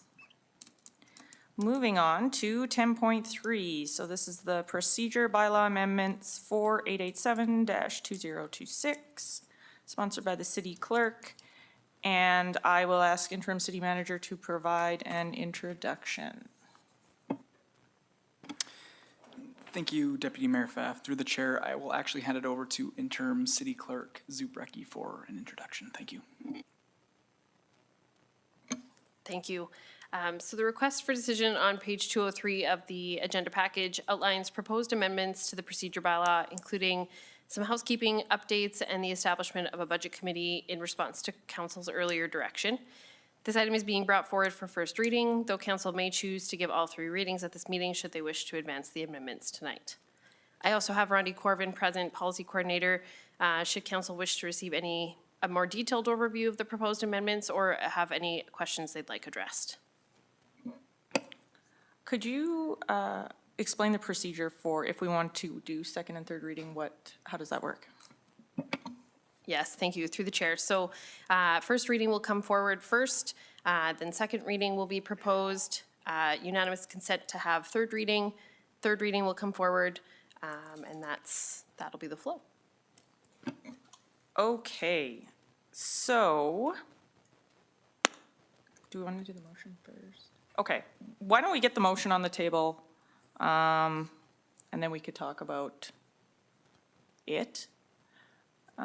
So can I get a motion for this topic? Okay, Councillor Cox will move that council gives first reading to bylaw 4887-2026 to amend the procedure bylaw. Do I have a seconder? Seconded. Councillor Reinish. Okay, so since it's first reading, we'll just vote on this one because there's no debate.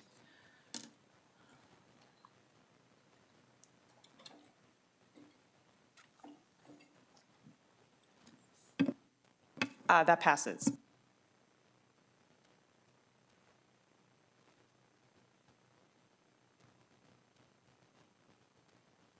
Okay, so we have Policy Coordinator Corvin here to speak to the item. I'm not sure if anyone has any questions or if Ms. Corvin would like to make any clarifications. Do now, please. Thank you. Good evening, Council. Interim City Clerk did a great job of introducing the item. As she indicated, there are minor housekeeping amendments. We're establishing the Budget Committee, clarifying that quorum is not required for Agenda Review Committee to ensure that agenda review happens in a timely manner. We're establishing the Agenda Review Committee as the approval body for requests to address Council. There are no financial impacts associated with passing this bylaw. If passed, we will incorporate these changes into the consolidated procedure bylaw. Okay, great. Any questions for Ms. Corvin? Seeing none, I will ask for a motion for second reading. Councillor Cox moves that council gives second reading to bylaw 4887-2026 to amend the procedure bylaw. Seconded. Councillor Reinish seconds, and we will, we'll vote on it, or do we have to do unanimous consent right now? Vote first, then unanimous consent. Okay, good thing Steph's here.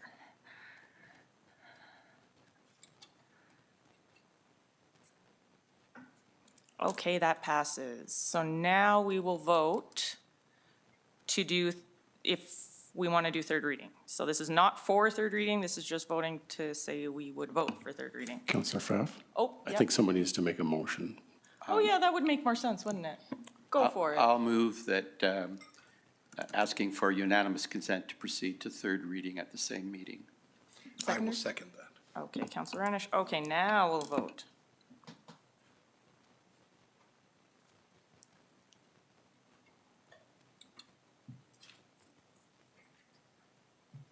Perfect. Okay. And now would be third reading. So move. Councillor Cox will make the motion to do third reading for bylaw 4887-2026 to amend the procedure bylaw. Seconded. And let's vote.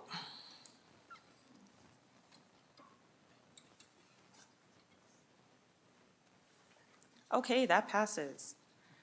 Now, we have to, we're done that one, but we have to do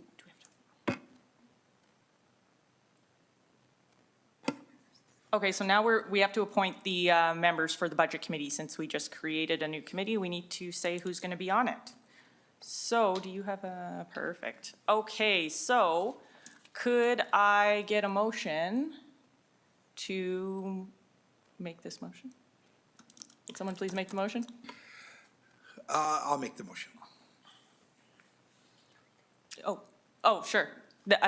Sorry, I thought you were going to read it. Council appoints the following members to the Budget Committee: Councillor Pfaff as the chair, Councillor Young, vice chair, and Councillor Mohammed. Can I get a seconder? Second? Perfect. Okay, is there any debate? I will speak to it since I'm going to be the chair of that. So this is something that I talked to council about that I wanted to bring forward because I think it's important that we concentrate or put a lot of effort into our budget and make sure that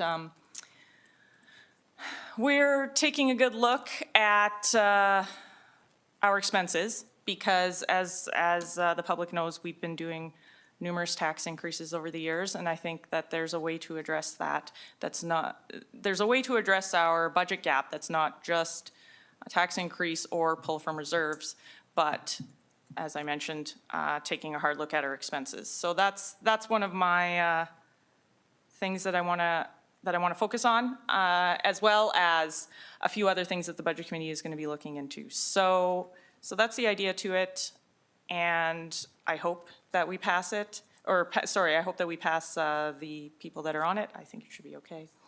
But I'll pass it to Councillor Cox to say what he wants to say. I support this wholeheartedly.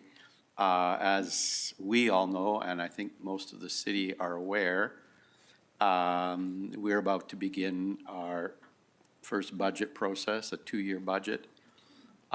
We've been talking about this in our strategic planning. We've been talking about it whenever we've had opportunities to speak to this matter. We did hear some good news earlier in our closed meeting from the interim city manager that with respect to this year's budget, while we haven't... Maybe we'll hold off on that one, just because it was enclosed. All I was going to say is... it was good. Okay. Sorry, I jumped the gun. I think I'm good. I'm not revealing any secrets here. The city manager advised us that he's comfortable, he's very hopeful that the amount that that our 4.9% increase does not pay for in terms of our city budget is going to be largely found through savings and not through dipping into the reserve, which I know is a concern to all of us. So that's good news. I think the budget discussion, I look forward to this. There are definitely ways that we can cut expenses and find a good path forward without significant reduction in services. So I'm confident in that going forward. And I'm also confident in the makeup of this committee, and particularly, if I may say so, Councillor Pfaff, with you being in the chair. You are chair of our audit committee presently. You have proven to be a number cruncher extraordinaire, and you've also handled yourself very well chairing these meetings in a decisive way. So I look forward to your chairmanship of this committee, and I look forward to the budget discussions coming forward. Well, thank you, Councillor Cox. I appreciate that. And we'll go to Councillor Young. Thank you, and I just want to say, thank you, Councillor Pfaff, for putting this together.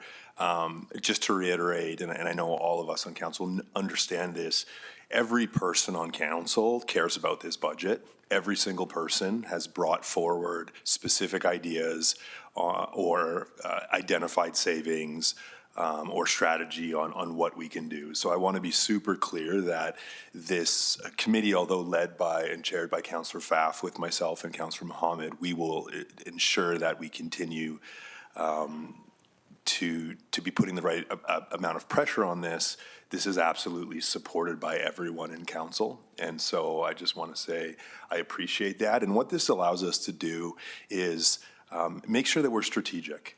At the end of the day, this is not, people elected us to be strategic. It would be relatively straightforward to come in here and say, oh yeah, we're just going to cut 25% of the budget, or just throw a number out and we're just going to cut it. At the end of the day, I don't believe that's good leadership. I don't believe that's what we were elected to do. We weren't elected just to cut the budget. We were elected to be strategic, and to be strategic amongst each other and to work hand in hand with administration. And so thank you, Councillor Pfaff, for doing this. And I thank everyone in administration for working together with us on this. I truly believe this will be a collaborative endeavor. So thank you. Well said, I do agree. And even though we are making a budget committee made up of 3 members of council, ultimately council as a whole will be determining and approving the budget. So that will be a group effort. Okay, so seeing no further speakers on this, we will vote on the makeup of the budget committee.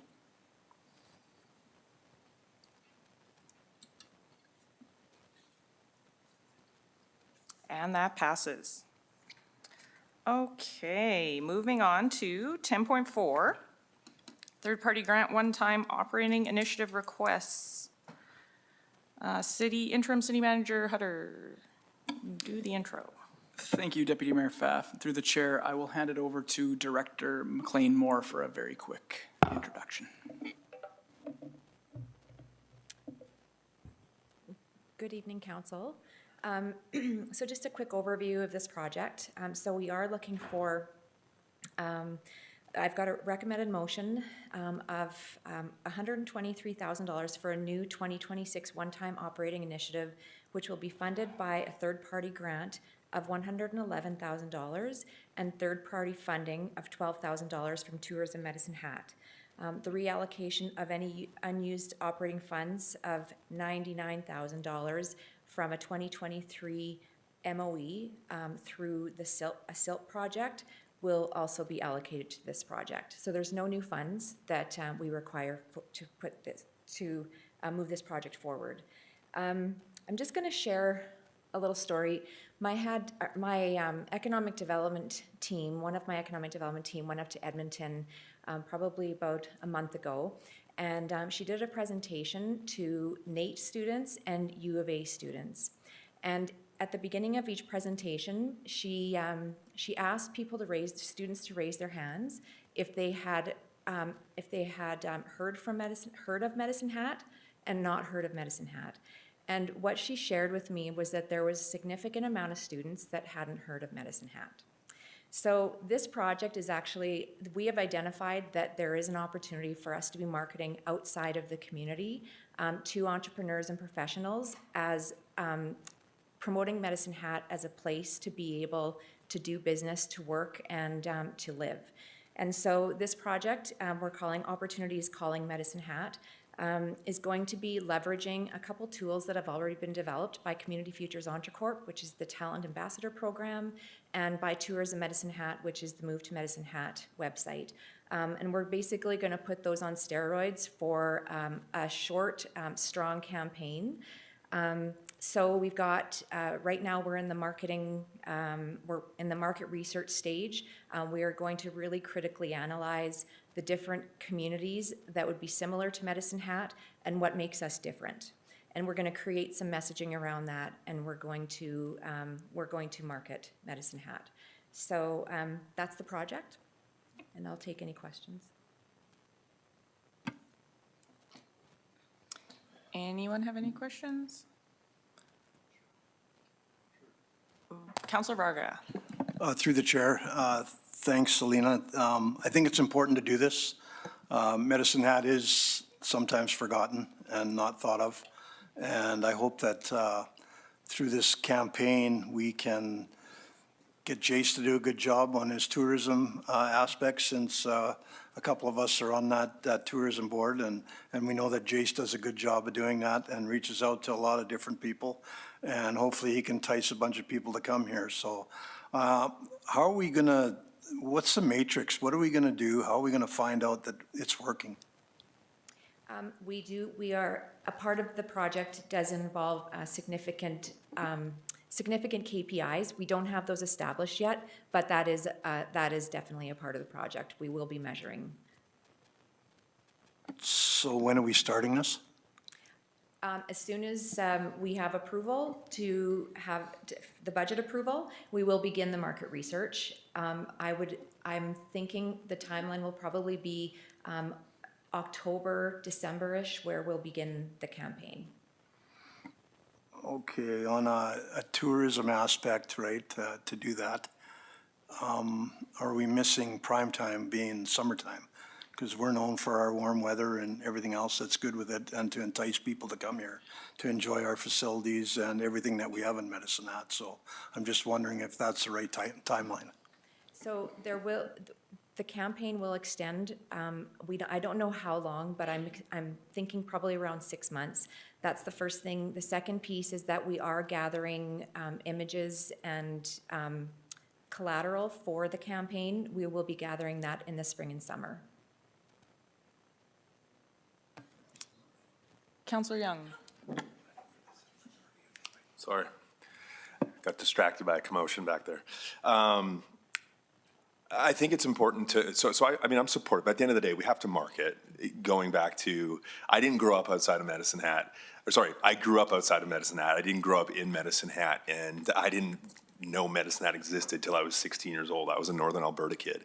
Now, I believe in this. With the caveat, going back to Councillor Varga, I think we have to be very clear, and this is a tough one, because like, what are the KPIs? How do you properly manage it? How do you identify how many people move to Medicine Hat because of a marketing campaign? So I do believe in this, and I do believe that we should do it. I think we have to, especially right now, we have to have something tied to it.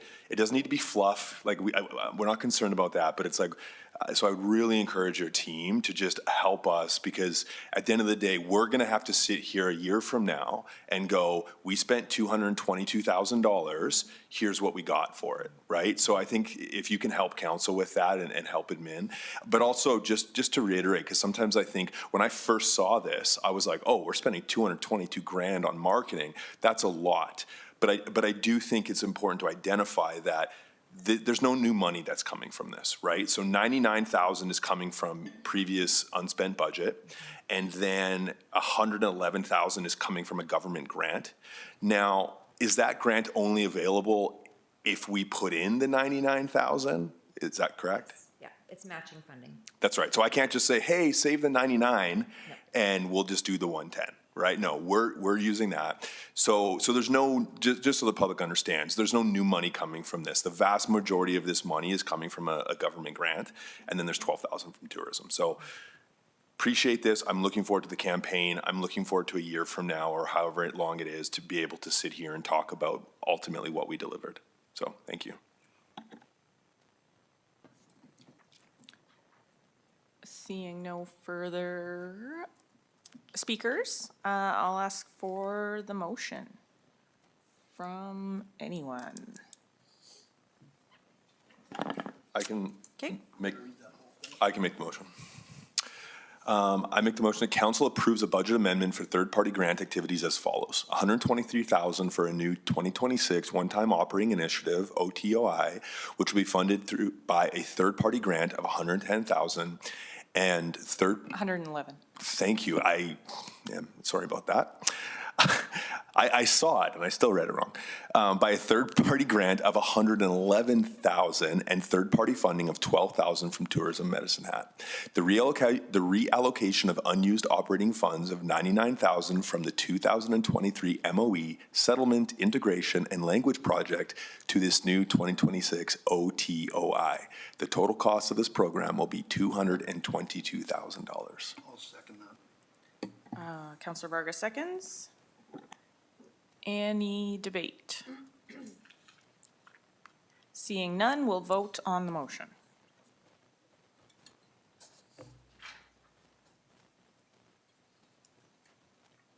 And that passes. Okay, thank you, Director McLean-Moore. Now, we'll move on to the 10.5, the Intermunicipal Committee Orientation and Working Regionally Workshop. I will ask City Manager or Councillor Young to speak to this, or a third alternative? Roll the dice. Okay, Councillor Young. Okay. Thank you. So this comes from our intermunicipal committee. It is a committee that myself and Mayor Clark sit on, alongside of our partners in the county as well as Redcliffe. We are in continued conversations with them about how do we work together from a tri-area region. Obviously, there's a lot of opportunities. We already work well together. There's a lot of opportunities to continue that. It was brought in the intermunicipal committee that we should be doing a workshop that ultimately brings together the elected officials from all three regions for a two-day workshop to really get into the specifics on strategy for our region together. And so I know that the county has already approved, they're asking for $7,500 from each region. I know the county has already approved that. Redcliffe has already approved that. So we are the last municipality, and we are looking at approving that today. Okay. So let's, there's no presentation or no comments from staff on this one. Okay, well, let's get a motion on the table then. I assume Councillor Young will. Yep. Go for it. I move that council support the request from the intermunicipal committee to collaborate and proceed with a two-day tri-area regional workshop facilitated by a third party with the City of Medicine Hat's contribution not to exceed $7,500. Seconder? Seconded. Okay. Any debate?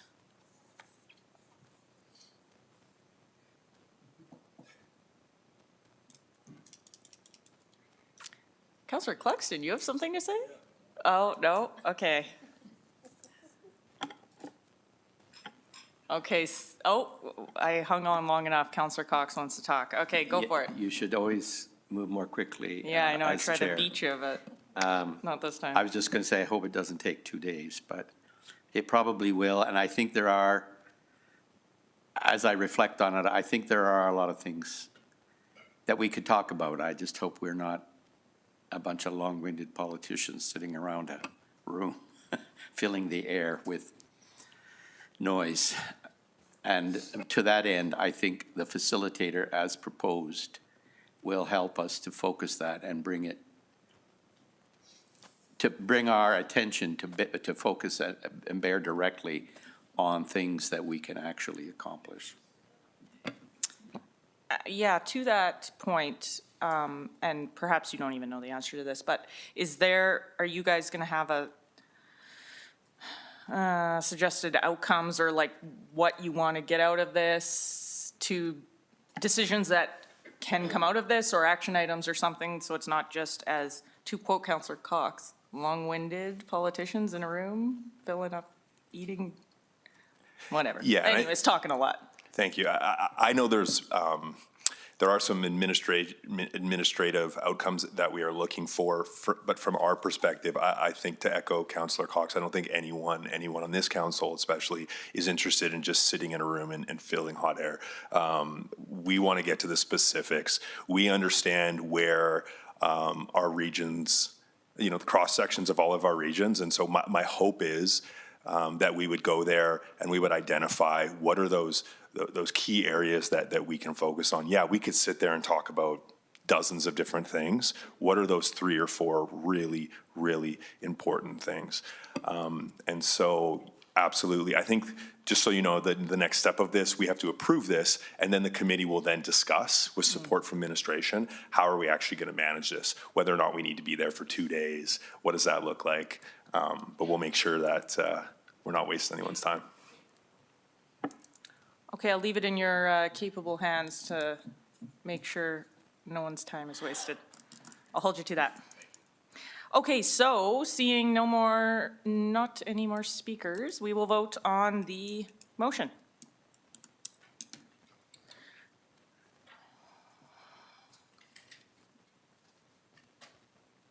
And that passes. Okay, now we will move to 10.6, which is a new item.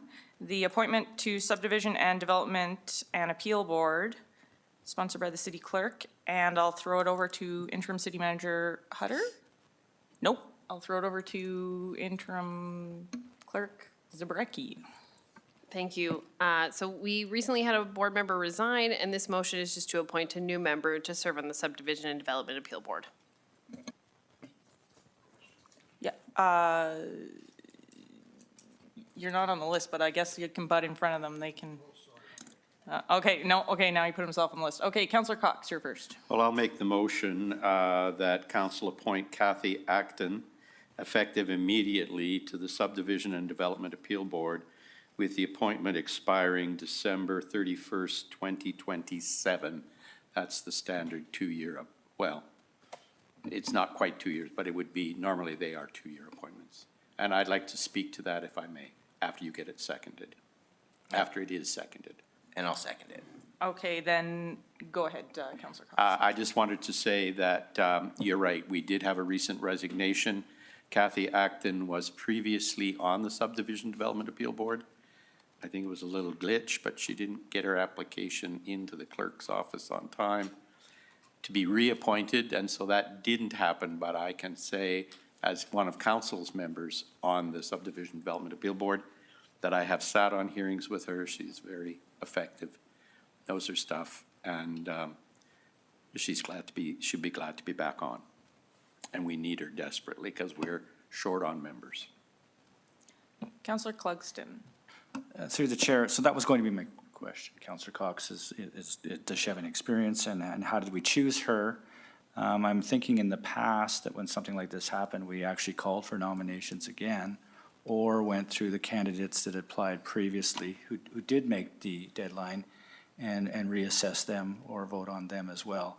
So I'm not sure if this is actually the procedure we've followed in the past, just to appoint somebody who was previously on it, who didn't, nothing against Miss Action. I don't know. All I can say, I think in response to that is we had a member recently resign, committee chair, Mr. Taylor, and the other committee board members that were present at that time recognized that the three, I think I'll defer to the city clerk.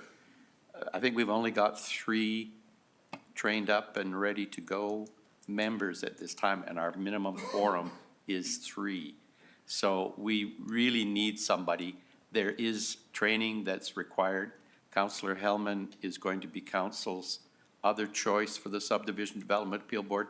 Every panel, so not everybody hears every appeal, but each panel must have at least one city councillor on it.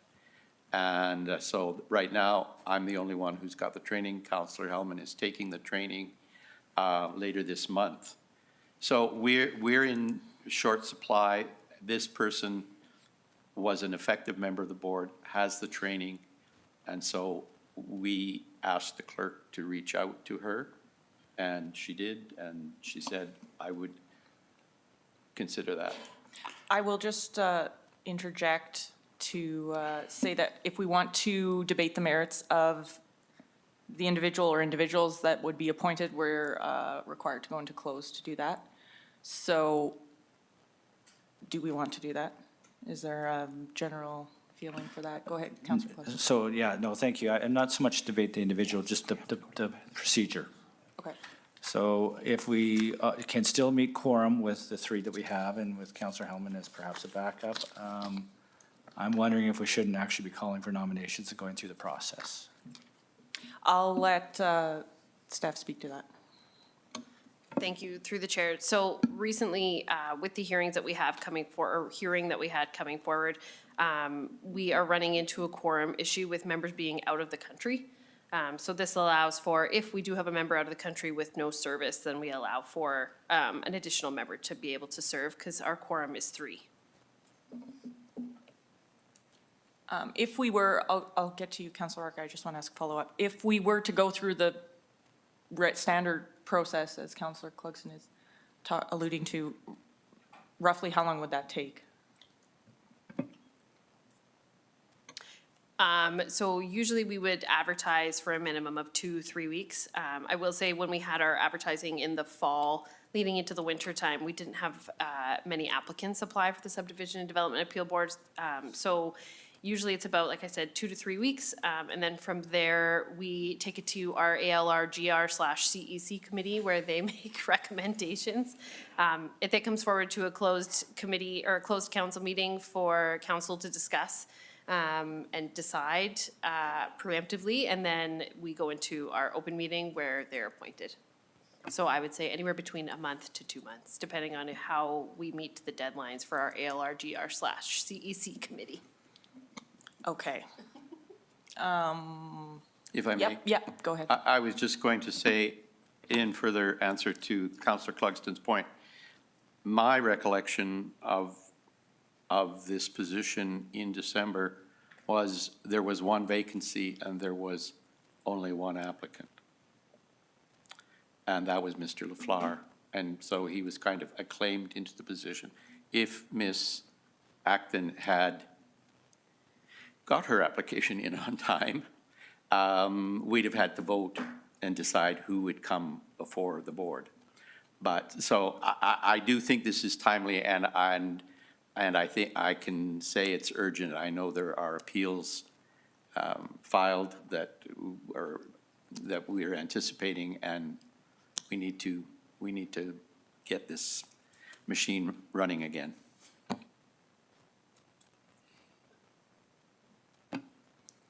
Any further debate, comments? Okay, seeing none, I think we will vote on the motion. So, yes, please vote.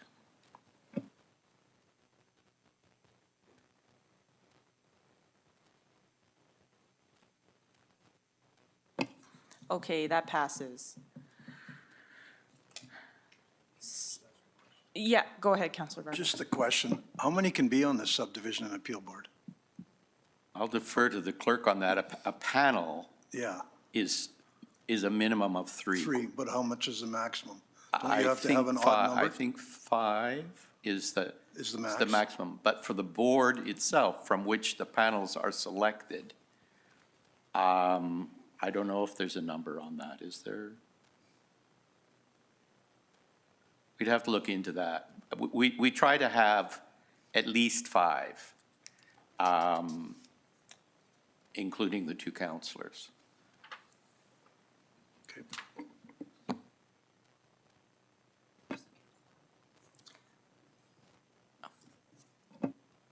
Thank you for the question, Councillor Vargas. So the appeal board consists of 5 members. 4 are electors of the City of Medicine Hat, and then 1 is a member of council.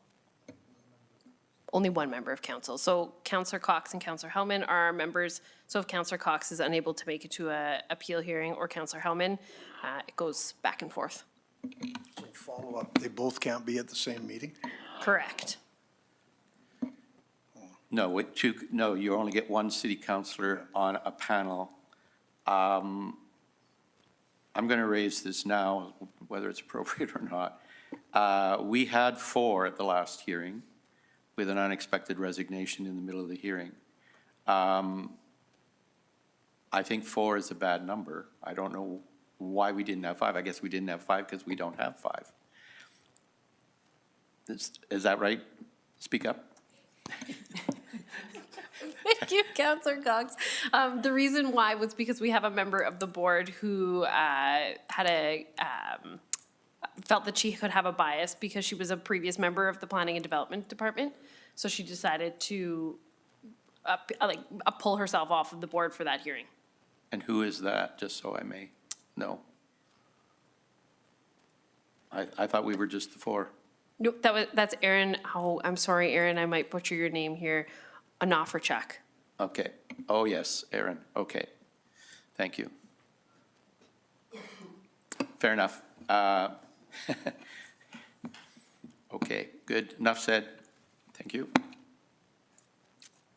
Okay, enough said. We'll move on to 11.1, well, 11 committee business, and then 11.1 privacy management policy 0193-2026, sponsored by the Administrative and Legislative Review and Government Relations Council Employee Committee. It's a big one. We're getting paid by the word there. Okay, so I will ask Committee Chair Councillor Young to provide an introduction. Thank you. This was brought through committee recently, and I believe we will have two people here to speak to it, but I'll just introduce it. So I think, from what I understand from committee, this item is about establishing a privacy management program for the city. As our operations become more data-driven and integrated across systems, it's important that we have a clear and consistent approach to how information is collected, used, and protected. So this specific policy responds to recent changes in provincial privacy legislation and brings together existing practices into a more formal and coordinated framework. So I won't get into too much more detail. I will pass it over to our speakers. All right, thank you very much. I am Cindy Cogbill. I am the legislative coordinator. So I will speak to this as I am developing these pieces. So today's item about how the city is strengthening its approach to privacy management in response to changes to the provincial legislation and the way information is now used across the organization. So over time, the public sector has moved away from primarily paper records, towards a more data-driven and digital systems. Information is now collected, shared, and analyzed across multiple platforms, integrated systems, and in some cases, third-party service providers. While these tools improve our efficiency and service delivery, they can also increase privacy risks and public expectation for accountability. So why this is coming down now is in June 2025, the Government of Alberta replaced FOIP with two new statutes, the Access to Information Act and the Protection of Privacy Act. The Protection of Privacy Act expands privacy oversight significantly. It no longer only applies to traditional personal information, but also data derived from personal information, non-personal data, and data matching activities. To meet these obligations, public bodies are expected to establish a formal privacy management program that demonstrates accountability, transparency, and ongoing risk management. Privacy Management Policy 0193-2026 represents the city's formal response to these requirements. While the city already has many privacy-related practices in place, these practices currently exist over multiple policies, projects, and operational areas. The intent of this initiative is not to start from scratch, but to bring all of those elements together into a single coordinated privacy management program. This approach is going to be a governance first approach. So we're going to prioritize building the governance before trying to implement it into the operations. What this means is we're first establishing out the clear principles for privacy management, defining out the roles and responsibilities, and approaching oversight mechanisms. Privacy is now being approached through a privacy by design lens, meaning privacy considerations are built into decision-making systems and projects from the outset rather than addressed as issues arise. So what this means for us, right now we have a significant amount of corporate initiatives that are happening. This work will be developed alongside other corporate initiatives, including the Information Management Revitalization Project, updates to our cybersecurity policy, and the development of a corporate data governance and open data program. Taken together, these efforts support a coordinated enterprise-wide approach to information data and privacy governance. So What are we going to be doing next? At this stage, the focus remains on that governance development. The next step is the development of the preliminary procedures. Once that's finalized, the program components will be added incrementally as they are updated and aligned. The program will be built in stages, much like building blocks, and is designed to evolve over time as risks, gaps, and improvement opportunities are identified. So, in conclusion, we're going to be formalizing the privacy management program in an essential governance step to ensure that the city remains compliant with provincial privacy legislation, manages those emerging privacy risks, and maintains public trust. This work does not replace existing practices, rather it aligns, strengthens, and formalizes them into a clear legislative and governance framework. What we're asking for is Council's support of the policy that provides the foundation for consistent, accountable, and future-ready privacy management across the organization. Okay, thank you for the presentation. Are there any questions from council for, oh, yep, Councillor Varga. Thank you through the chair. Cindy, thank you for the presentation. What's this going to cost us? Nothing. The governance piece, there's no extra cost to it. It's pieces that we've already built and that we're just bringing together. So cybersecurity already has the majority of the components built. So now what we have to do is put a lens of privacy onto it. Same thing with information management. It's already been costed out. Now we just have to put that privacy lens onto the pieces that they're working on. So no extra cost right now. So is it a difficult process?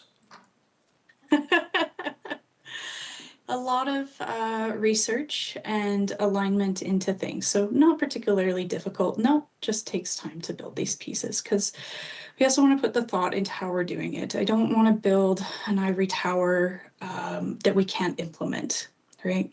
And so it's working with different teams, different departments, and how this is going to look for them. Okay, thank you. I just wonder how smaller communities have the financial background to do some of these things that are going on. Actually, this has been a really interesting experience. A lot of us are working together. So we have groups from Edmonton, Calgary, all the way down to our smaller guys like Banff and Canmore. We work in a working group together and share information amongst ourselves to be able to help with that. Because obviously places like Edmonton have full access teams, full privacy teams, but there's a lot of places that have one or two people working within an office. So the beauty of this is we've created this community to be able to help with that dissemination of information and application of it. Great, thank you for that. You're welcome. Anyone else? Questions? Okay, seeing none, can I get a motion on the table, please? Councillor Young, do you want to make it? Yeah, so I move that council approves privacy management policy 0193-2026 as presented. Seconded. Any debate? Nope, okay, let's vote.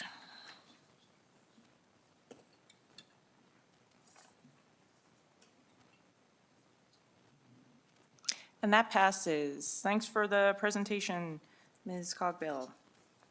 Thank you very much. Okay, moving on to 11.2, Land Use Bylaw Refresh 4853-2026, sponsored by the Municipal Planning Commission. And I will ask Committee Chair, Councillor Clugston, to provide the introduction. There's 250 pages, so I don't know if I can summarize it all, but basically we're attempting to bring the land use bylaw up to date with some previous policy council documents like the MDP. But as this is only first reading, I'm going to assume that we'll be having a presentation from staff at second and third. Okay. I would assume as well. Yeah. And I'm getting a nod from the head staffer. So if I could just make the motion, which describes what we're doing here, and then I will have, and council has seen this before. I move that council gives first reading of bylaw 4853-2026 to complete the land use bylaw refresh project, address key land use issues, and align zoning and regulations with community expectations and the policies of the MDP municipal development plan. I'll second that. Okay, first reading, so no debate, we just vote on it.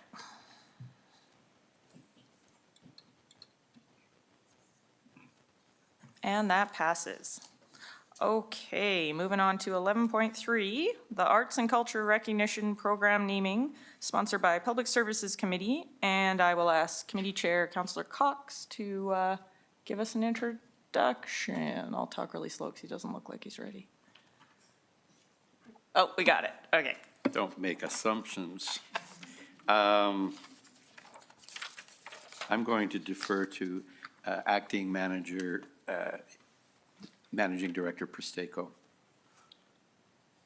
Because she gave me notes on many things, but I don't think she gave me a note on this. She'll correct me afterwards if she did, but I don't think so. Managing Director? I'm happy to speak to the item. So following City Council's approval of the Arts and Culture Recognition Program on September 15th of 2025, the Community Vibrancy Advisory Board, who recommended the program that was later approved, they requested the opportunity to recommend an official name for the program. The board chair attended the Public Services Committee meeting to speak to this item and outlined the thoughtful and collaborative process used by the board to develop proposed titles. These recommendations are intended to reflect the program's purpose and to honor lasting contributions to Medicine Hat's artistic and cultural identity. The names that are being recommended for the Arts and Culture Recognition Program is that the award be named the Arts and Culture Legacy Award, and the name where the award winners would be displayed at the Esplanade would be called the Arts and Culture Legacy Gallery. Excuse me. Okay, we don't have a presentation on that, so why don't we get the motion on the table and then we can do any sort of debate at that point. Thank you, Councillor Pfaff. Just a second here, I'm at the right place, yes. I move that Council approve the Community Vibrancy Advisory Board's recommendation to name the Arts and Culture Recognition Program Award the Arts and Culture Legacy Award, and to name the program location at the Esplanade Arts and Heritage Centre, the Arts and Culture Legacy Gallery. And I'll second. Perfect. Okay, I see Councillor Varga has. Through the chair to Councillor Cox and to Managing Director Presteko, I think this is a great idea. We have a sports wall of fame, so why wouldn't we have an arts and culture hall of fame kind of to put up in Esplanade? We've got lots of great people that are involved in that industry and the arts and the culture, and I think it's a great idea. Hopefully there's names that come forward, and I'm sure there is going to be names that come forward. So hopefully they're displayed in the right place where people can see it, no different than the Sports Wall of Fame in our big marble center. So I think it's a great idea, and I look forward to seeing some of the people that are going to be put into that category. And maybe there's some past ones that can be brought up too, maybe, that were influential in doing some of the things that are arts and culture within our community. So looking forward to it. The process starts when? As soon as we approve it? Thank you for your question. So we'll do a call for applications later this year, and we expect the first inductions into the gallery with a public event to happen very early in 2027. Councillor Hellman. Thank you. Is there a certain, like a set amount that can qualify to be part of this year? Thank you very much. So the program that was approved allows for 5 individuals to be inducted on an annual basis. My comment on that, we anticipate there may be a little backlog. And so in the first year, and we don't have to accept all the nominations just because you get nominated doesn't necessarily mean you're going to be named and granted and given the award. But we wanted to make room, certainly as this program gets started, to play a little catch-up here. I think in other years down the road, there may be 1 or 2, but the policy allows for up to 5, up to and including 5. Okay, anyone else have anything? Nope. Okay, seeing none, let's vote on the motion.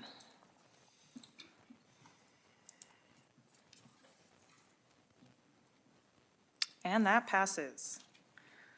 Okay, now we will move on to number 12, notice of motion.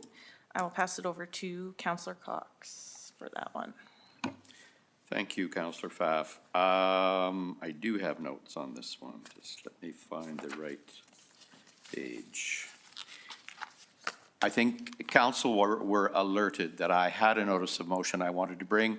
There was some discussion amongst the council members with regard to the situation that people are finding themselves in, parents, guardians, institutions, with respect to recipients of AISH who are going to be shifted to a new program called ADAP.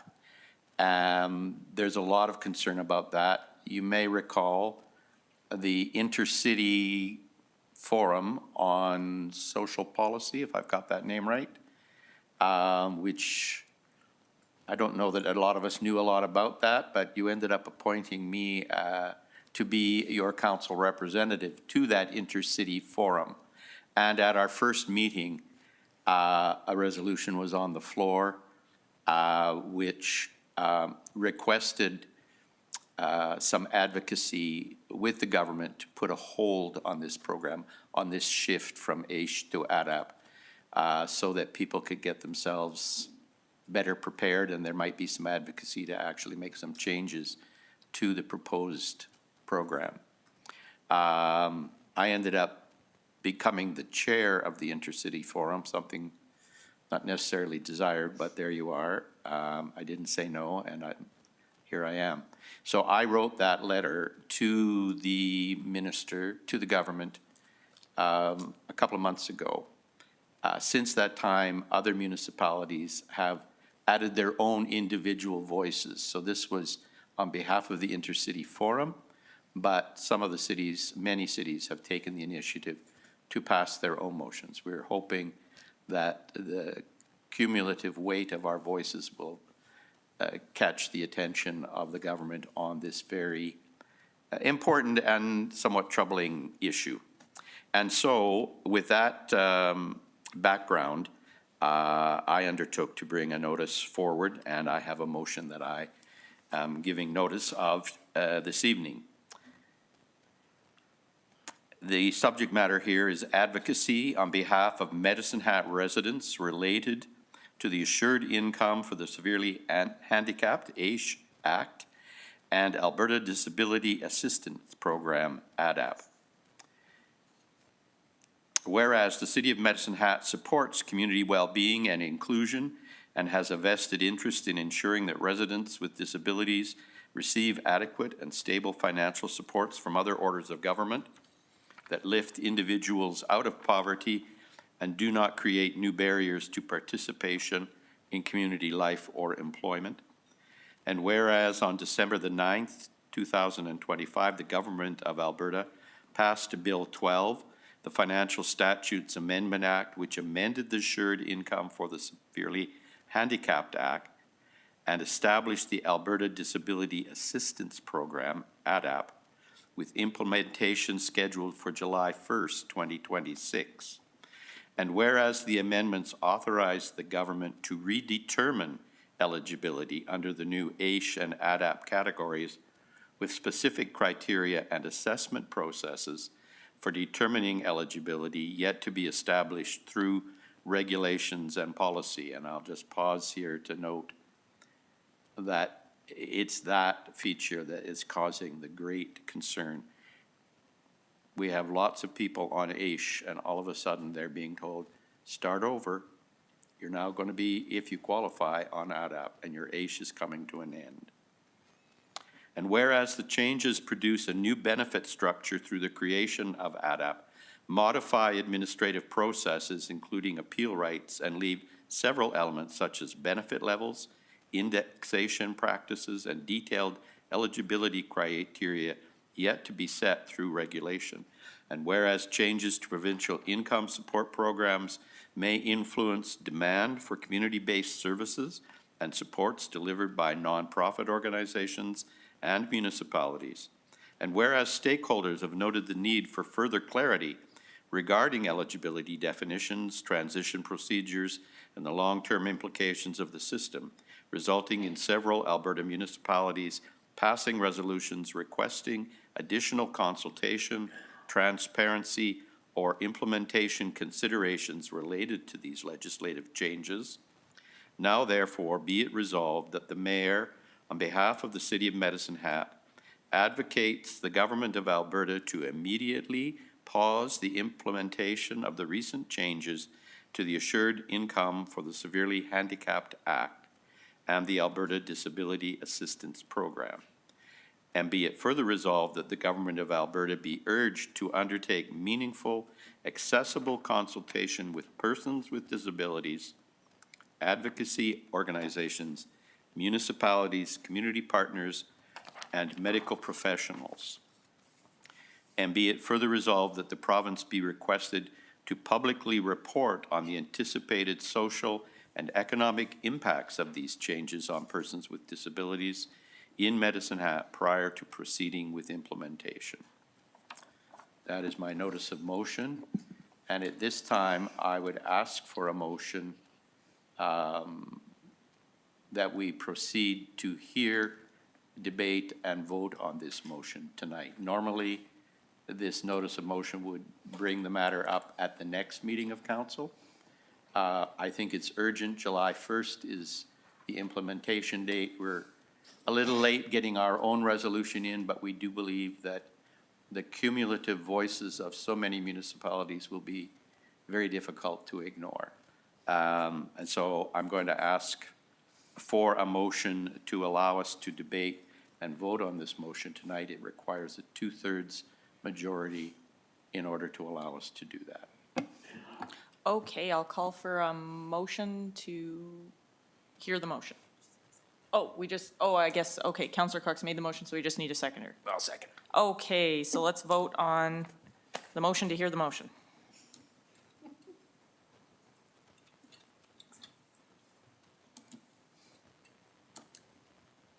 Okay, that passes the 2/3 barrier.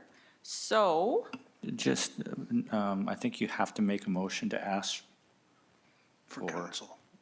council So consent have to, two-thirds, yeah. for 2/3 majority. Council. That was Okay, just the we first didn't reading to say get it. it. Now asking if we can waive the notice, make a motion to waive the notice of motion so that we may vote on it tonight. I think Not we just- exactly, I it think we was just got it kinda- on the table. Okay. Well, then, I'll ask for that motion. Thank you. staff, is that clear what's going on? Okay, can I get a seconder? I'll second. Okay, Councillor Hellman. So to be clear, right now, we are voting on the motion now. We are voting to waive the notice of motion. Oh, And you need a 2/3 majority to do that. so and last time we voted was just for practice? Basically to get it on the floor, I think. And then we'll have to vote again, once it's on there, to see if it passes. Okay, so we're voting, this is the 2/3 thing now. Okay, let's vote. To hear it, oh, right, okay. Okay, that makes the 2/3 barrier as well. Okay, for a So I'll fourth and move final time. the motion, and I would ask for a seconder, and I hope you won't ask me to read it again. 'cause Good it's Lord, long. no. Go ahead. I'll second if Bill, Oh, okay, if he'll read it again. No, I won't allow. Yeah. Okay, so I'll open it up to debate for the motion. Councillor Varga. Councillor Cox, I think through the chair, when you sent the first letter, I think I wrote to you and said that that's a good thing that you're doing. And hopefully we can have some advocacy with the government and find some ways to help some of the people that are in our community. I think it's only right. That's why we're elected, to do some of these things. So if we can advocate a little bit and try and get something done that might help out with the process or change their minds, I think it's only can help. So hopefully the numbers come in from the rest of the communities so that it does hit the government hard, and hopefully we can get something done with it. But thanks for doing that. Any other comments, debate? Seeing none, we will vote on the motion.